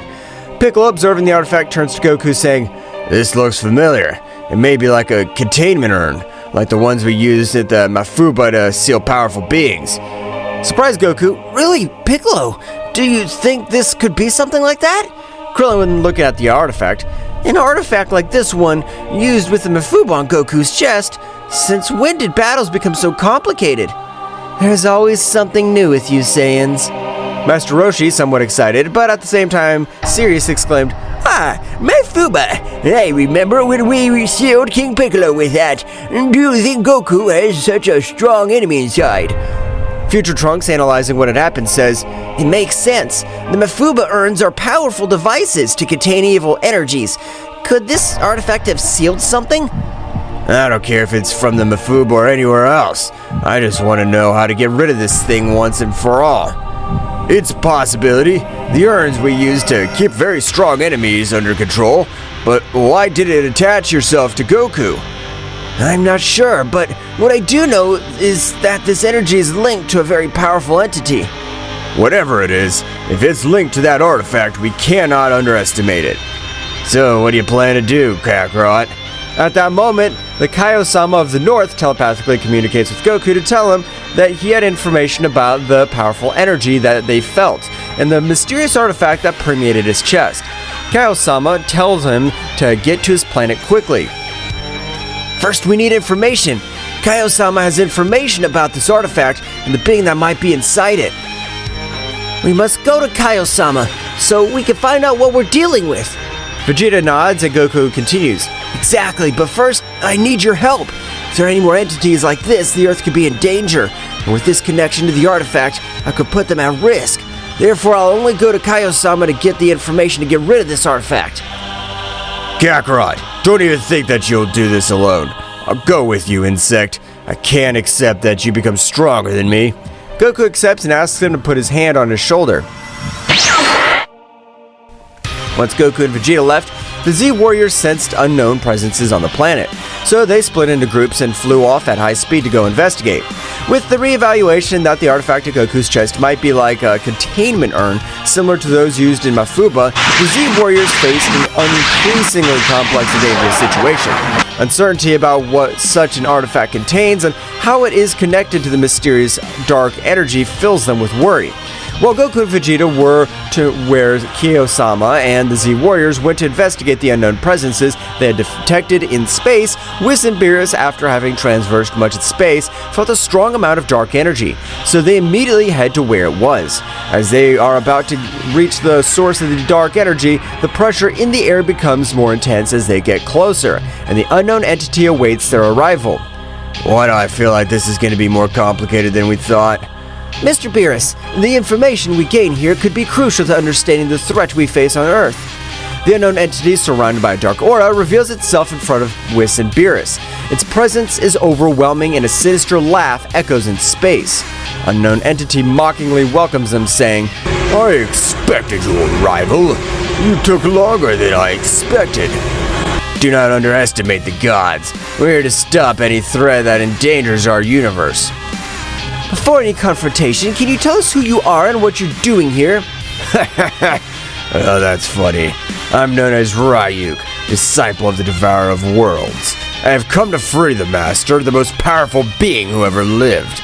The expression on Whis' and Beerus' faces become much more serious upon hearing Ryuku's name. Ryuk, that name rings a bell. Ryuk is an ancient threat, Lord Beerus. His master, he and the other disciples were sealed away a millennia ago due to his unquenchable thirst for power and destruction. So it looks like we have a problem. This time it won't be as easy sealing him again. The space fills with palpable tension as Ryuk, surrounded by a dark and malevolent aura, confronts Whis and Beerus. The dark energy emanating from him seems to distort the very fabric of space around him. Problem, you say? You're correct, little god. The master has been patiently awaiting your release, and now with my arrival, that time has finally come. Beerus moves into combat stance with a determined expression on his face, while Whis remains composed but alert. I have no time for games. If your master is a threat, we'll stop you here and now. Tell us more about your master. Understanding his motivations might help us find a peaceful solution. Ryuk chuckles mischievously, revealing his sharp fangs, then disappears in a dark flash before reappearing behind Beerus with astonishing speed. There's nothing they can do to stop the master's inevitable resurgence, but before that, they could entertain me. The battle begins. Ryuk throws a swift punch towards Beerus, but the Destroyer guy nimbly dodges and responds with an energy punch that Ryuk blocks easily. Meanwhile, Whis watches carefully, waiting for the right moment to intervene. Ryuk's speed is impressive, but Beerus manages to keep up. They exchange blows and energy blasts in a combat that seems to defy the laws of space itself. Ryuk's dark energy distorts reality around him, making its impact more dangerous and intense. Oh, Beerus, your speed is amazing, but that dark energy is problematic. I suggest you be careful with your movements. Beerus nods as he dodges an enemy attack and counterattacks with an energy wave. Ryuk, undeterred, vanishes and reappears in front of Whis, challenging him to enter the fight. And you, assistant of the god, will you dare to face me? Whis smiles serenely and disappears in a flash, only to reappear behind Ryuk. I have no intention of fighting, but if that's what you wish. Before Whis finishes his sentence, Ryuk turns around and launches a fierce attack towards him. Whis, with his extraordinary speed, dodges each blow with grace. Space convulsed with the fury of the cosmic confrontation between Whis, Beerus, and Ryuk. Each move shattered reality itself. As Ryuk's dark energy and the god's divine blast intertwined in a demonstration of opposing forces, Ryuk, his ominous figure shrouded in a dark aura, moved with breathtaking speed. His sinister left echoed through the emptiness of space, challenging the gods who faced him. This guy's faster than I thought. As Beerus' words fade away, Ryuk disappears in the blink of an eye and reappears in front of him with a punch charged with dark energy. Beerus manages to block the attack, but the force of impact sends shockwaves through space. Ryuk breaks away from Beerus with a smirk, and in a flash lunges towards Whis. His movements were fluid. Whis, on the other hand, moves gracefully, dodging each blow with the grace of a cosmic dancer. This dark power is intriguing, but it is out of balance. Ryuk, frustrated by Whis' evasive ability, concentrates his dark energy in his hands and launches it as a flare. Whis responds by creating an energy barrier, but the resulting collision sends shockwaves through space, shaking nearby stars. Beerus takes advantage of Ryuk's distraction and lunges at him with a punch charged with divine energy. Ryuk blocks the blow, but the resulting force causes an explosion that creates the ephemeral supernova in the cosmos. The fight continues with unmatched speed. Ryuk demonstrates his skill in anticipating the god's moves, while Beerus and Whis unleash their divine power to counter the darkness that threatens to engulf them.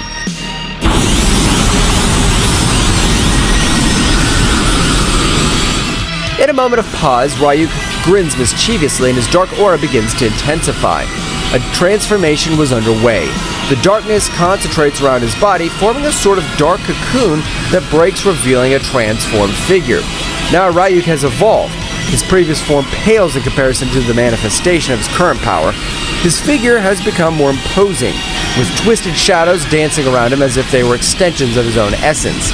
Sharp fangs glow with dark radiance, and his eyes emit a malevolent light. Ha ha ha! This is just a glimpse of my true power. Beerus and Whis exchange a worried glance. The pressure in the air becomes even more intense. Ryuk, now in his transformation form, launches himself towards the gods with outstanding speed. Beerus tries to counterattack with a sphere of divine energy, but Ryuk dodges each projectile with ease, moving through the bursts of light with supernatural agility. Meanwhile, Whis stands in reverse, watching the fight with analytical eyes. In a quick blink, Ryuk appears in front of Beerus and unleashes a series of vicious blows. The sonic sounds of punches and echoes kicked through space as the gods and devourer of worlds, discipled, plunge into a frenzy of combat. Beerus, struggling to keep up with Ryuk's speed, takes a direct punch to the stomach that sends him drifting into space. Before he can recover, however, Ryuk lunges at him and blasts him with a barrage of blows. The situation becomes even more complicated when Ryuk, in a ruthless act, concentrates dark energy in his hand and drives it through Beerus' abdomen. The Destroyer God lets out a roar of pain as darkness spreads from the point of impact. Whis, seeing the stark reality, springs into action. His figure flashes in space as he stands in front of Ryuk, blocking his attacks. I cannot allow you to harm my lord in this way. Whis' divine energy collides with Ryuk's darkness in a show of cosmic power. The battle intensifies and the fate of the universe hangs in the balance as the confrontation between light and darkness reaches its climax. The confrontation between Whis and Ryuk intensified as space became the stage for their fierce cosmic battle. The clash of divine and dark energies echoed in the void of the universe, creating ripples that stretched to the far reaches of space. You think you can stop me, Whis? The master of divine martial arts, Whis, maintained his serene composure as he resisted the onslaught of the Devourer of Worlds disciple. His divine aura glowed brightly, fighting against the darkness that threatened to envelop him. Whis, with a wave of his hand, unleashed a blast of divine energy that forced Ryuk back momentarily. However, the smile on the dark being's face revealed that he was far from giving up. Ryuk, your quest for power will only lead to destruction. Ryuk, releasing a sinister laugh, launched himself at Whis with renowned furiosity. Each exchange of blows was like a clash of titans, with the fate of the universe hanging in the balance. Meanwhile, Beerus was recovering from the wounds inflicted by Ryuk, watching the battle with critical eyes. The darkness that had pierced his abdomen was beginning to dissipate thanks to divine regeneration, but the experience had left an indelible mark. This creature's more formidable than I imagined. Determined not to be a mere spectator, Beerus joined the battle with renowned determination. His figure flashed with divine energy that rivaled Whis', creating a spectacle of light and shadow in space. The three powerful beings engaged in a cosmic dance, with flashes of divine and dark energy illuminating the vastness of the universe. Ryuk, without losing his smirk, took advantage of his transformation to increase his speed and strength, challenging the gods with every move. The combat reached new levels of complexity when Whis, in a flash of cunning, unleashed a divine teleportation technique. He moved at the speed of thought, appearing and disappearing at different points in space, keeping Ryuk on the defensive. You can't dodge me forever, Whis. As Whis and Ryuk clashed in space, Beerus focused on channeling his divine energy. The Destroyer God sank into a meditative state, concentrating on unleashing his true power. Beerus' transformation was gradual but impactful. His figure was enveloped in a golden aura, and his eyes shone with the intensity of a star. Divine power flowed through him, manifesting in a form that only the mightiest gods could attain, allowing the grievous wound left by Ryuk to be healed. It's time to put an end to this. The reborn Beerus lunged towards Ryuk with unparalleled speed. Each blow he delivered was imbued with overwhelming divine energy. Ryuk, though powerful, was overwhelmed by the onslaught of the Destroyer God. Meanwhile, Whis continued his cosmic ballet, defying the laws of space and time with his speed and agility. Every move was calculated, every blow strategically executed. The battle reached its climax as Beerus and Whis coordinated, combining their attacks to create a symphony of divine energy that enveloped Ryuk. The pressure in the air became almost tangible, and the cosmos itself seemed to rumble with the intensity of the conflict. Do you have anything to say, Ryuk? Ryuk, gravely wounded but still defiant, let out a shrill laugh. His figure writhed as the dark energy tried to resist the overwhelming pressure of the gods. This is not the end, gods. My master will be released, and his darkness will devour all. Beerus, showing no mercy, unleashed a sphere of concentrated divine energy and hurled it directly at Ryuk. The resulting explosion illuminated the space, dispelling the darkness that had lingered. Silence fell over the space as the gods watched the wreckage of the battle. Ryuk lay motionless, defeated, but not destroyed. His threat had been contained, at least for now. This is not over. We need to find out more about his master and any threat that may arise. Whis nodded, sharing the same determination. The reality of the danger that stalked the universe became more apparent, and the gods knew they had to prepare to face even greater challenges.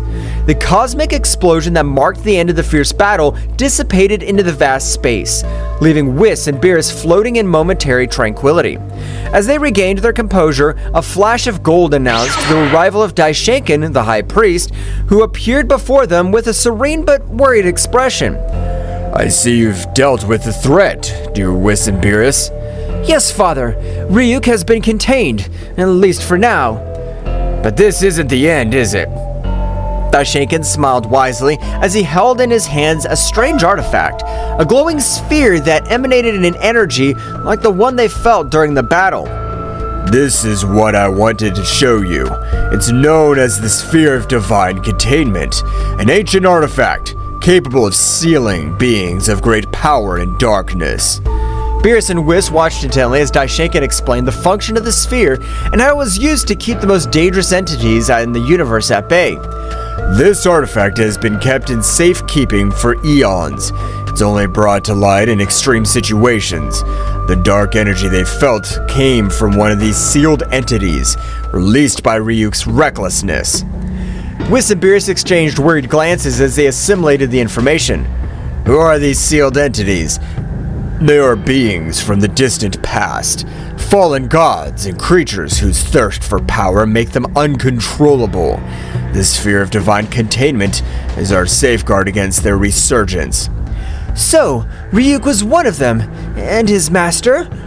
His master is the Devourer of Worlds, an even more ancient and dangerous being. His release could jeopardize existence itself. The gravity of the situation hung heavy in the air as Daishinkan continued to explain the importance of keeping the Sphere of Divine Containment safe and sealing Ryuk again.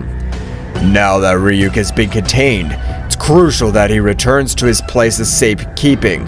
But we also need to get information from him. We need to know more about the Devourer of Worlds' plans and any threats that may arise. Beerus, Whis, and Daishinkan shared a determined look. The task was not complete. There was still work to be done. If interrogating Ryuk could give us answers, we'll do so, but we must proceed with caution. The information we gathered will be essential to prepare for future threats. Also, we need to reinforce the security of the Sphere of Divine Containment. Daishinkan, with a nod of his head, showed his approval of the god's decision. Very well. Let us return to the realm of all and set preparations in motion. The safety of the universe depends on us. The three gods, with the glowing sphere in hand, teleported to the realm of all, ready to confront the shadows of the past and ensure the stability of the universe. The spheres of divine containment, now more than ever, became the beacon of hope amidst the darkness that threatened to emerge.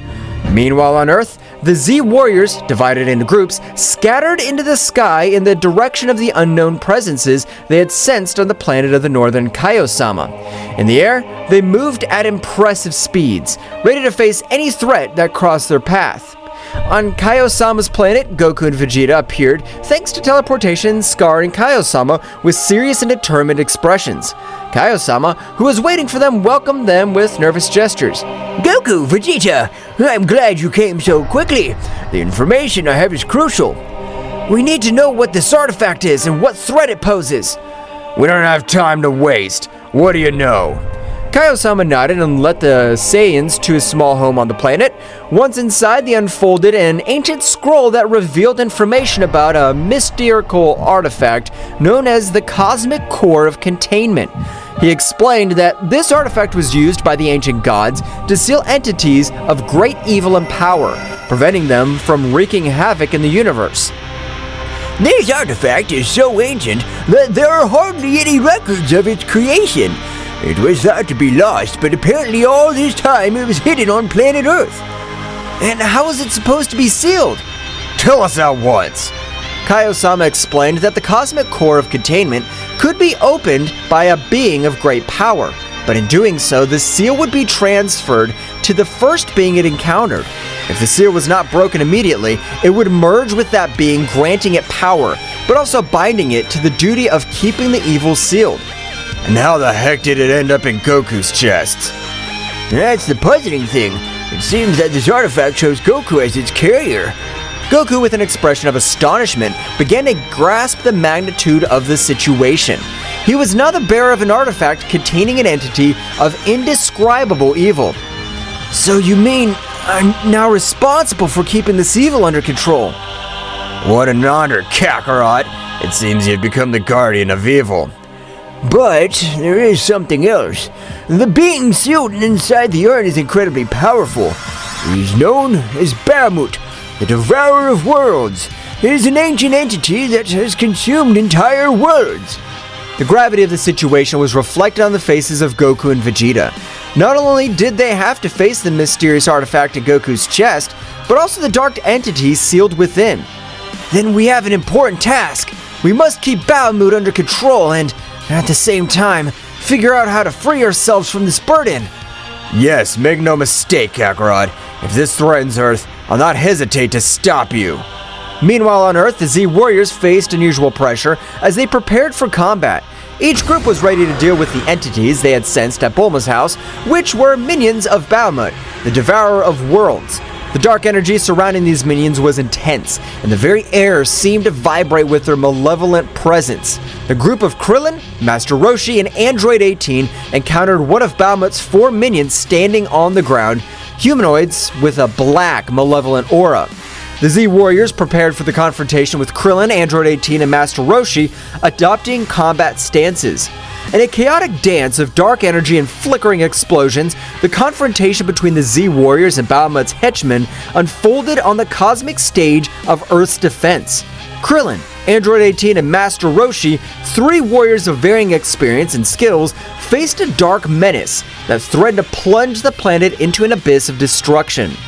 The stage was permeated with a tense atmosphere as the 3 warriors assumed combat stances, ready to defend the Earth against Bahamut's henchmen, a being whose malevolent aura eclipsed even the intensity of the sun. "I don't know who you are, but will not allow you to harm our planet!" Krillin's words echoed in the air, charged with determination.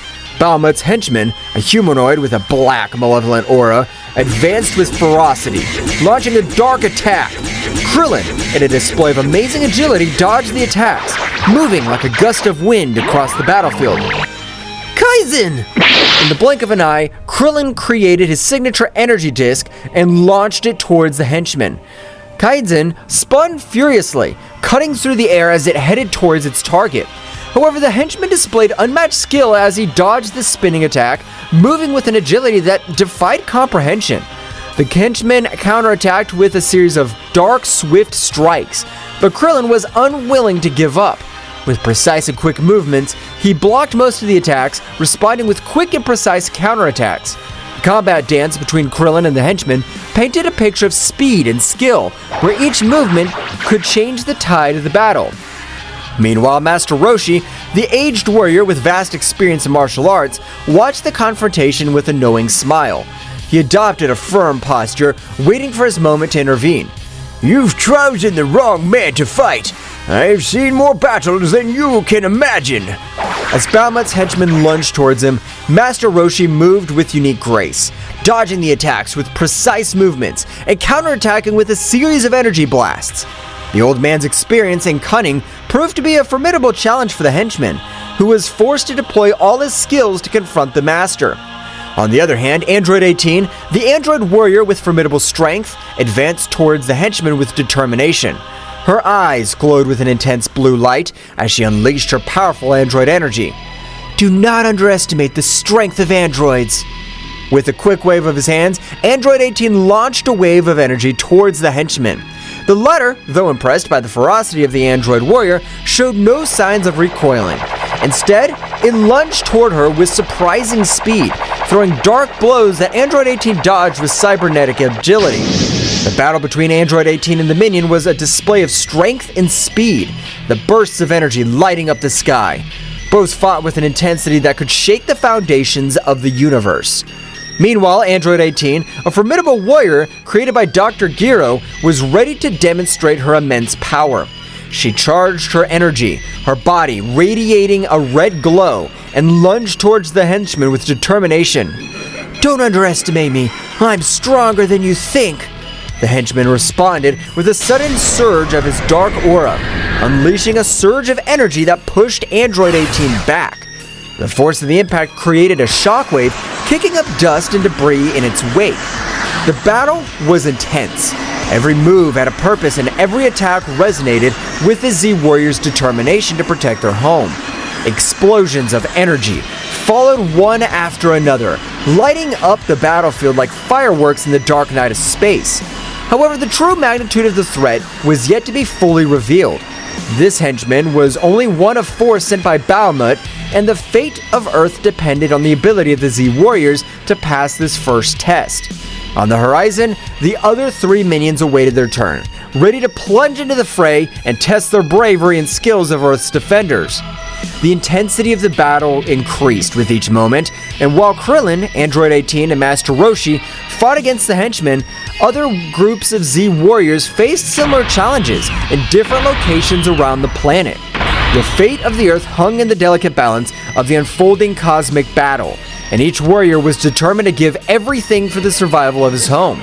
While the first group of warriors were defending Earth on Kaiosama's planet in the small house, it was permeated with a tense atmosphere and solemnity as Goku, Vegeta, and Kaiosama were immersed in the gravity of the situation. The ancient scroll spread out on the table revealed the secrets of an ancient artifact, and the weight now rested on Goku's shoulders. So you mean I'm now responsible for keeping this evil under control? The responsibility rested on Goku like a heavy mantle. The cosmic core of containment, that ancestral artifact, had chosen Goku as its carrier, and within it was Bahamut, the devourer of worlds. The gravity of the situation was reflected in the eyes of the Saiyan, who was already mentally preparing himself for a colossal task ahead. What an honor, Kakarot. Seems you've become the guardian of evil. The irony of Vegeta's voice did not go unnoticed. While his words might have been sarcastic, the determination in his eyes indicated that, despite any jokes, they were in this together. But there's something else. The being inside the artifact is incredibly powerful. The information left Goku and Vegeta silent. Bahamut, the name echoed in their minds like the distant echo of a coming storm. Consuming entire worlds was a threat they could not underestimate. Then we have an important task. We must keep Bahamut under control and at the same time figure out how to free ourselves from this burden. The pact was sealed. Together, Goku and Vegeta would take on the challenge of containing Bahamut and discovering a way to free themselves from the burden they now carried. The remaining question was how they would confront the dark entity that lay in Goku's chest. But before they could formulate a plan, a vibration in the air alerted them to the arrival of others. It seems your friends are in trouble. Go help them. Goku and Vegeta nodded in a gesture and understanding and, with serious expressions, headed for the door. With a mighty leap, they launched themselves into the sky, ready to join the battle raging on planet Earth. At the moment that Kaiosama gave the information to Goku and Vegeta, on Earth appeared another henchman of Bahamut who met with the duo of Tenshinhan. This henchman of Bahamut seemed to be an expert in dark martial arts. He moved with supernatural agility, challenging the Z-Warriors with swift and lethal movements. Do not underestimate the strength of humans. Kikoho! Tenshinhan launched his powerful Kikoho attack, creating an explosion of energy that enveloped Bahamut's henchmen. This is no ordinary enemy. I must use my powers wisely. Chaos unleashing his magic, creating illusions and distractions to confuse Bahamut's henchmen. The battle was unfolding on multiple levels, with the Z-Warriors fighting against this enemy who seemed to understand the combat arts in unexpected ways. At that moment, realizing that the power with which they were facing Bahamut's henchmen was not enough to stop him, thanks to Chaos's distraction, they took the opportunity to try to escape. But they did not count on the great speed of their rival who, realizing that they wanted to escape, caught up with them, disappearing from the place where he was and appearing in front of them. At the precise moment in which he was about to eliminate Chaos and Tenshinhan, 2 people appeared between them and their rival Goku and Vegeta. Goku and Vegeta, with their gazes fixed on Bahamut's henchmen, shared a silent understanding. The gravity of the situation was clear on their faces, but there was no room for doubt. Tenshinhan! Chaos! Go and warn the others about this threat. We need time to deal with this. We don't want them to get hurt because of us. Go, we'll take care of this. Tenshinhan and Chaos nodded, recognizing the determination in the Saiyans' voices. Wasting no time, they sped away, leaving Goku and Vegeta facing their formidable opponent. Bulma's henchman, emanating overwhelming darkness, showed no signs of backing down. His eyes glowed with malice, aware of the battle ahead. The Z Warriors were prepared to face any threat, and this would be no exception. It's clear that this won't be easy. That's what makes it exciting. Let's do it, Kakarot. Goku and Vegeta charged at Bulma's henchmen with impressive speed. At the moment when both warriors were fighting a battle that could change the fate of Earth, this being who presented himself as Bulma's henchman, this dark entity with a humanoid shape but a bird's head, was going to be surprised by the abilities of the Saiyan warriors. In the middle of the combat, of all the show of strength between both warriors and this dark being, Takami, with a confused face but confident that his strength was far superior to that of these earthly warriors, thought, "I'm amazed at the strength these earthly beings possess. I guess they deserve to know who'll kill them." Then at that moment he told them with a malevolent smile, he said, "I've been surprised by warriors. That's why they deserve to know my name. I'm Takami, sacred god of darkness, follower of the supreme god Balmud." Goku, very surprised of what he's hearing, said, "More gods? This sounds very dangerous and it's exciting." Bug, shut up! The life of this planet's at risk, and you get excited about a being that's very powerful. The speed of the combat accelerated as Goku and Vegeta pounced on Takami.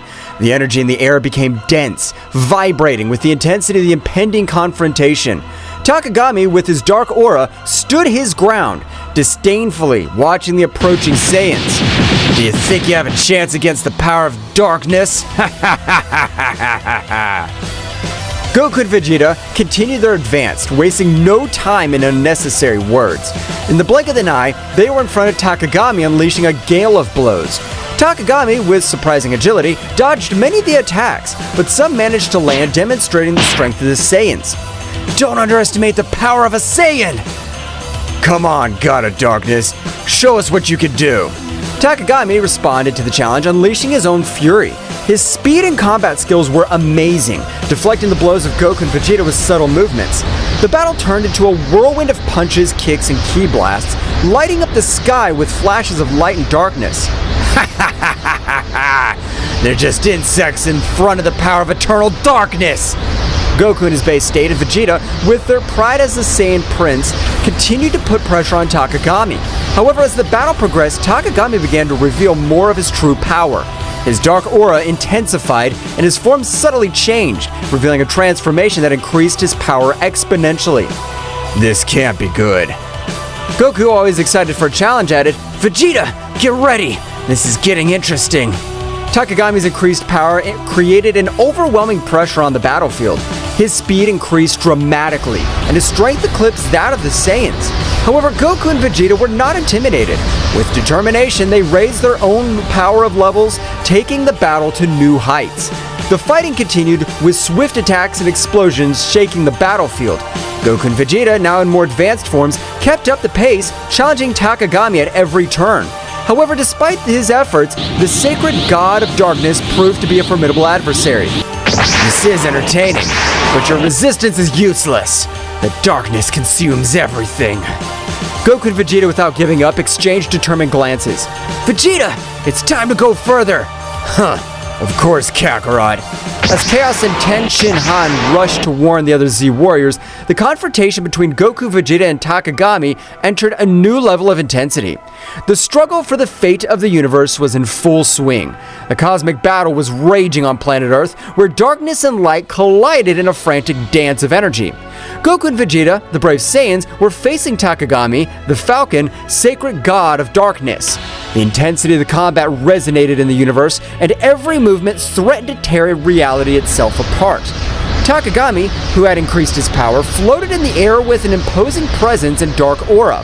His eyes glowed with malice as he watched the Saiyans, who stood firm, prepared to defend their fate of the planet. In response to their enemies' increased power, Goku and Vegeta channeled their ki to the maximum, raising their power to the Super Saiyan. "Vegeta, This guy's strong, but that only means that this fight will be even better. Of course, Kakarot. This is our time to shine. The planet Earth vibrated with the energy released by the three contenders. The distant stars seemed to pale before the magnitude of the conflict. The clouds were dissipated by such a demonstration of power. Takami, with his increased speed, lunged at Goku with a darkness-laden punch. Goku, using his elasticity and quickness, dodged gracefully, leaving a trail of flashes around him by the speed at which Takami was lashing out with his nigh-speed punches. Vegeta, with a burst of ki, stepped between Goku and Takami, blocking an attack that would have been devastating his fellow Saiyan. The shockwave from the collision sent debris in all directions. I expected nothing less from you, sacred god of darkness. Takami defiantly unleashed a series of dark blasts towards Goku and Vegeta. The Saiyans responded with perfect timing, countering each attack with precise strikes and energy waves. The scene looked like a combat symphony, where every movement was choreographed with divine precision. Goku, with a twinkle in his eye, concentrated his energy on his hands. A bluish sphere of energy began to form, growing in size and luminosity. Vegeta, observing the familiar technique, smiled as he recognized the power that Goku was summoning.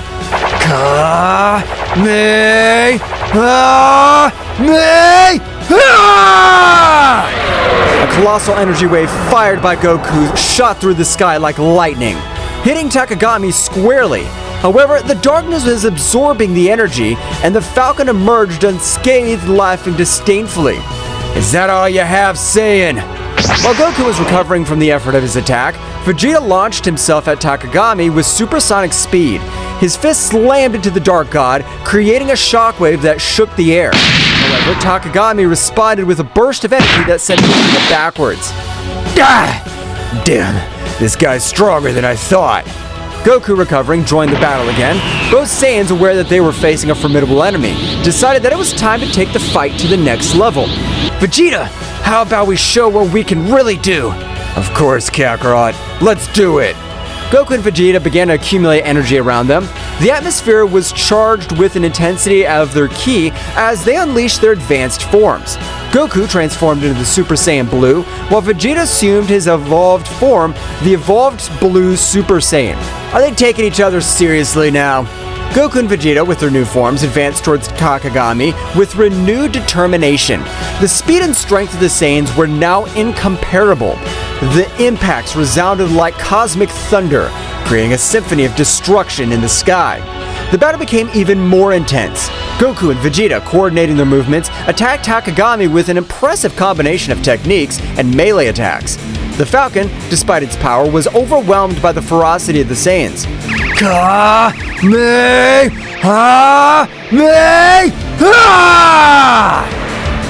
Final flash! The bursts of energy, one blue and one golden, converged into a titanic explosion that engulfed Takami. Light and darkness mixed in a burst of dazzling colors. However, when the explosion dissipated, Takami emerged once more, his form slightly battered, but his determination intact. His power is awesome, but I'm a god. The darkness cannot be defeated so easily. Goku and Vegeta, without giving up, continued the offensive. The speed of his combat reached levels that defied comprehension. Punches and kicks were exchanged in a split second, creating a glow of cosmic collisions. Big Bang attack! Kaioken 20 times! The energy exploded again, shaking the sky with its fury. However, Takami, with his divine resistance, withstood the attacks. The battle raged across the cosmos, with the warriors disappearing and reappearing in flashes of light and shadow. In the middle of the struggle, Goku and Vegeta began to feel an overwhelming pressure. Takami's darkness seemed to expand, defying even the limits of the most powerful Saiyans. Reality itself was twisting under the influence of dark energy. This darkness is incredibly strong. We can't back down now, Kakarot. We must get over this. Both Saiyans raised their powers even more. The fight reached a new peak of intensity. The Saiyan was exploding like fireworks in the vastness of the night sky, lighting up the darkness with flashes of determination and defiance. Takami, at the epicenter of the storm, smiled ominously. Now you'll see the true power of eternal darkness. The universe trembled as the battle reached its climax. The warriors were fighting for the fate of everything they knew, and the question that lingered in space was whether the light of the Saiyans could overcome the darkness of the sacred god. The planet Earth rumbled with the intensity of the cosmic battle. Goku and Vegeta, drenched in sweat, maintained their advanced forms as they prepared for Takagami's next assault. Darkness was emanating from his figure, but something seemed out of place. The Dark God's skin had a grayish hue, as if he had not yet completed the possession of its wearer. Takagami, with a guttural laugh, seemed to notice the perplexity in the Saiyans' expressions. "Surprise, Saiyans? I've not yet revealed all my power." Goku and Vegeta exchanged puzzled looks. Something was not right, and both warriors felt it. At that moment, Takagami convulsed. A new form shook, as if he was fighting against something. An invisible force seemed to pull at him from within. "No, I haven't taken complete control yet."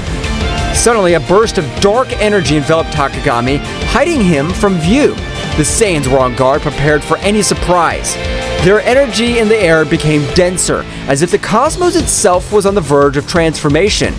"What's going on?" Before they could form any more questions, the dark energy dispersed, revealing Takagami's true form. However, what they saw took their breath away. At the moment of arriving at his true form, he let himself see the body he was possessing. This body was Yamcha's. Once the warriors saw that, Takagami completed his bird-headed humanoid form, and now the true form of the sacred god of destruction was clearly revealed. The falcon's head was clearly shown, with a defined musculature but a thin body, wearing blue Egyptian clothes with gold bracelets and a gold necklace. Huge wings which disappeared and appeared at their whim. Now Takagami had something going for him. He was playing against the Saiyan warriors. Not only should he defeat them, but they should also avoid harming Yamcha. "That's what Yamcha looks like!" Takagami's rumbling laughter filled the space.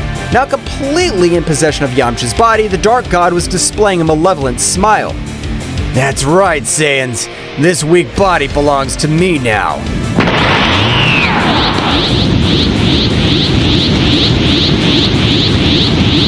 Vegeta gritted his teeth furiously. "Damn it! How dare you possess one of us? It's not just one Saiyan. Soon all of you will become Baumut puppets." The reality of the situation hit Goku and Vegeta, but the force of the cosmic impact, the dark entity they were facing was not only a dark god, but also had the power of possessing earthling warriors. Yamcha, now inside the sacred god of darkness, did not have any sign of consciousness. The god had taken control of his being completely. "Ha ha ha ha! There's no escape. Baumut will be released, and this universe will fall into eternal darkness." Goku and Vegeta shared a determined look. They knew the threat was even greater now. Not only were they fighting a dark god, they were also faced the possibility of losing their friends and allies in this fight. "Vegeta, we have to find a way to free Yamcha and stop Takagami." "Of course, Kakarot. But first, we have to deal with this dark god." The battle continued, but now the situation was more desperate. Takagami, with Yamcha's body, unleashed an unstoppable fury. The Saiyans struggled not only against eternal darkness, but also against the weight of facing one of their own companions. Explosions of energy lit up the sky, but the inner struggle of Goku and Vegeta was equally intense. Every blow, every burst of ki resonated with the promise of freeing Yamcha and saving the universe from the threat of Baumut. But Takagami wasn't going to give up so easily. "Do you think you could beat one of the World Eater's henchmen?" The dark energy intensified in the ultimate form of the sacred god of darkness. Now, the freedom to be able to use all his power launched relentless attacks. Goku and Vegeta, with their advanced forms, were fighting with all their might, but the darkness had a firm grip. The struggle dragged on. Every moment seemed like an eternity. Yamcha, although he was just a contender for Takagami, at one point during the fight showed signs of pain on his face. It was as if his very essence was fighting against the darkness that was consuming her. "Yamcha, hold on! Let's get you out of this!" But Goku's words were lost in the storm. Takagami, with a maniacal laugh, continued his assault. The Earth, witness of this cosmic conflict, trembled before the magnitude of the confrontation between light and darkness. Somewhere far away, Chaos and Ten Shinhan, after alerting the other Z warriors about the threat, returned to the battlefield. Seeing the situation, Ten Shinhan's face filled with fury as Chaos clenched his fist determinedly. Takami! I'll make sure you pay for this! Both warriors joined the fight, but even with their abilities, facing a dark god who possessed one of his own would not be so easy. The battle turned into a desperate struggle to face Yamcha and stop Bahamut before he was released. During the chaos, Goku and Vegeta shared a look of determination. The darkness could be powerful, but the light of the Saiyans would shine even in the darkest moments. The battle for the fate of the universe was far from over, and Earth's heroes were ready to face any challenges that stood in their way. Taking a trip to the past, one day before the strange artifact was impregnated into Goku's chest, after rescuing his son Goten, Yamcha, oblivious to the imminent danger that was coming, was exploring an ancient Egyptian pyramid during an archaeological expedition.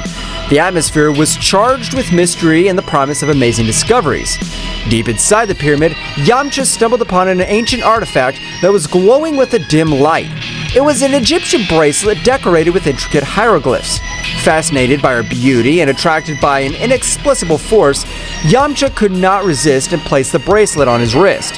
The moment the bracelet touched his skin, a strange sensation enveloped Yamcha. It was not painful or threatening, but rather captivating. An ancestral connection was established between the earthly warrior and the Egyptian artifact. What Yamcha didn't know was that this artifact contained an ancient power linked to the age of gods and legends. As the light from the bracelet merged with Yamcha, an ancient presence awoke. It was the essence of an ancient god that was lying asleep inside the artifact. However, this being was neither malevolent nor benevolent. It was simply an ancestral force seeking to join a mortal existence, or at least that was what Yamcha felt at that moment. The god, by merging with Yamcha, granted him abilities and knowledge beyond his comprehension. Yamcha felt with a strength and connection to the story itself. The fusion, although puzzling at first, resulted in a unique symbiosis between the earthly warrior and the divine entity. Yamcha didn't know what the bracelet actually was. Returning to the battle, every moment became more challenging for Goku and Vegeta and the earthly warriors. Takami, now completely liberated, unleashed a destructive force that tested even the most powerful Saiyans. In an effort to turn the tide of the battle, Ten Shinhan and Chaos joined the fight. Both warriors, aware of the threat possessed by Takami, threw themselves into the fray bravely. His unique skills and determination added a new dynamic to the conflict, but even with his intervention, the darkness persisted. Ten Shinhan, keep the pressure on. We cannot allow this darkness to take over our world. Ten Shinhan nodded, concentrating his energy on coordinated attacks with Goku and Vegeta. Despite their combined efforts, Takami remained a relentless adversary. As the battle reached its peak, Goku and Vegeta, exhausted but without losing their determination, shared a look of mutual understanding. They knew they needed an extra power to face Takami at his finest. Instantly, an idea crossed their minds of the Saiyans fusion. Vegeta, I know it's not something you prefer, but I think it's our only option. I don't like to admit it, Kakarot, but I agree with you. If we want to stop this monster, we need all the power we can get. Both warriors assumed the necessary postures to perform the fusion dance. The energy of Goku and Vegeta intertwined in a brilliant flash, and within seconds, an entirely new warrior emerged. Gogeta in his base form, the supremely powerful fusion of the two Saiyans. It seems the occasion requires it. Now, Takami, get ready. So you think a ridiculous fusion will be able to stand up to my power? Gogeta rushed towards Takami with amazing speed. The matchup that followed was an unmatched display of skills. Gogeta dodged Takami's attacks with grace, fighting back with overwhelming force. However, the darkness that enveloped the Dark God proved to be a formidable challenge. During the intense battle, Ten Shinhan and Chaos continued to bravely fight, but the price of a confrontation was already becoming apparent. Takami, taking advantage of the distraction, launched a devastating attack that left Ten Shinhan and Chaos seriously injured. Goku and Vegeta, seeing their companions in danger, felt a surge of rage. Gogeta redoubled his efforts, attacking with renewed ferocity.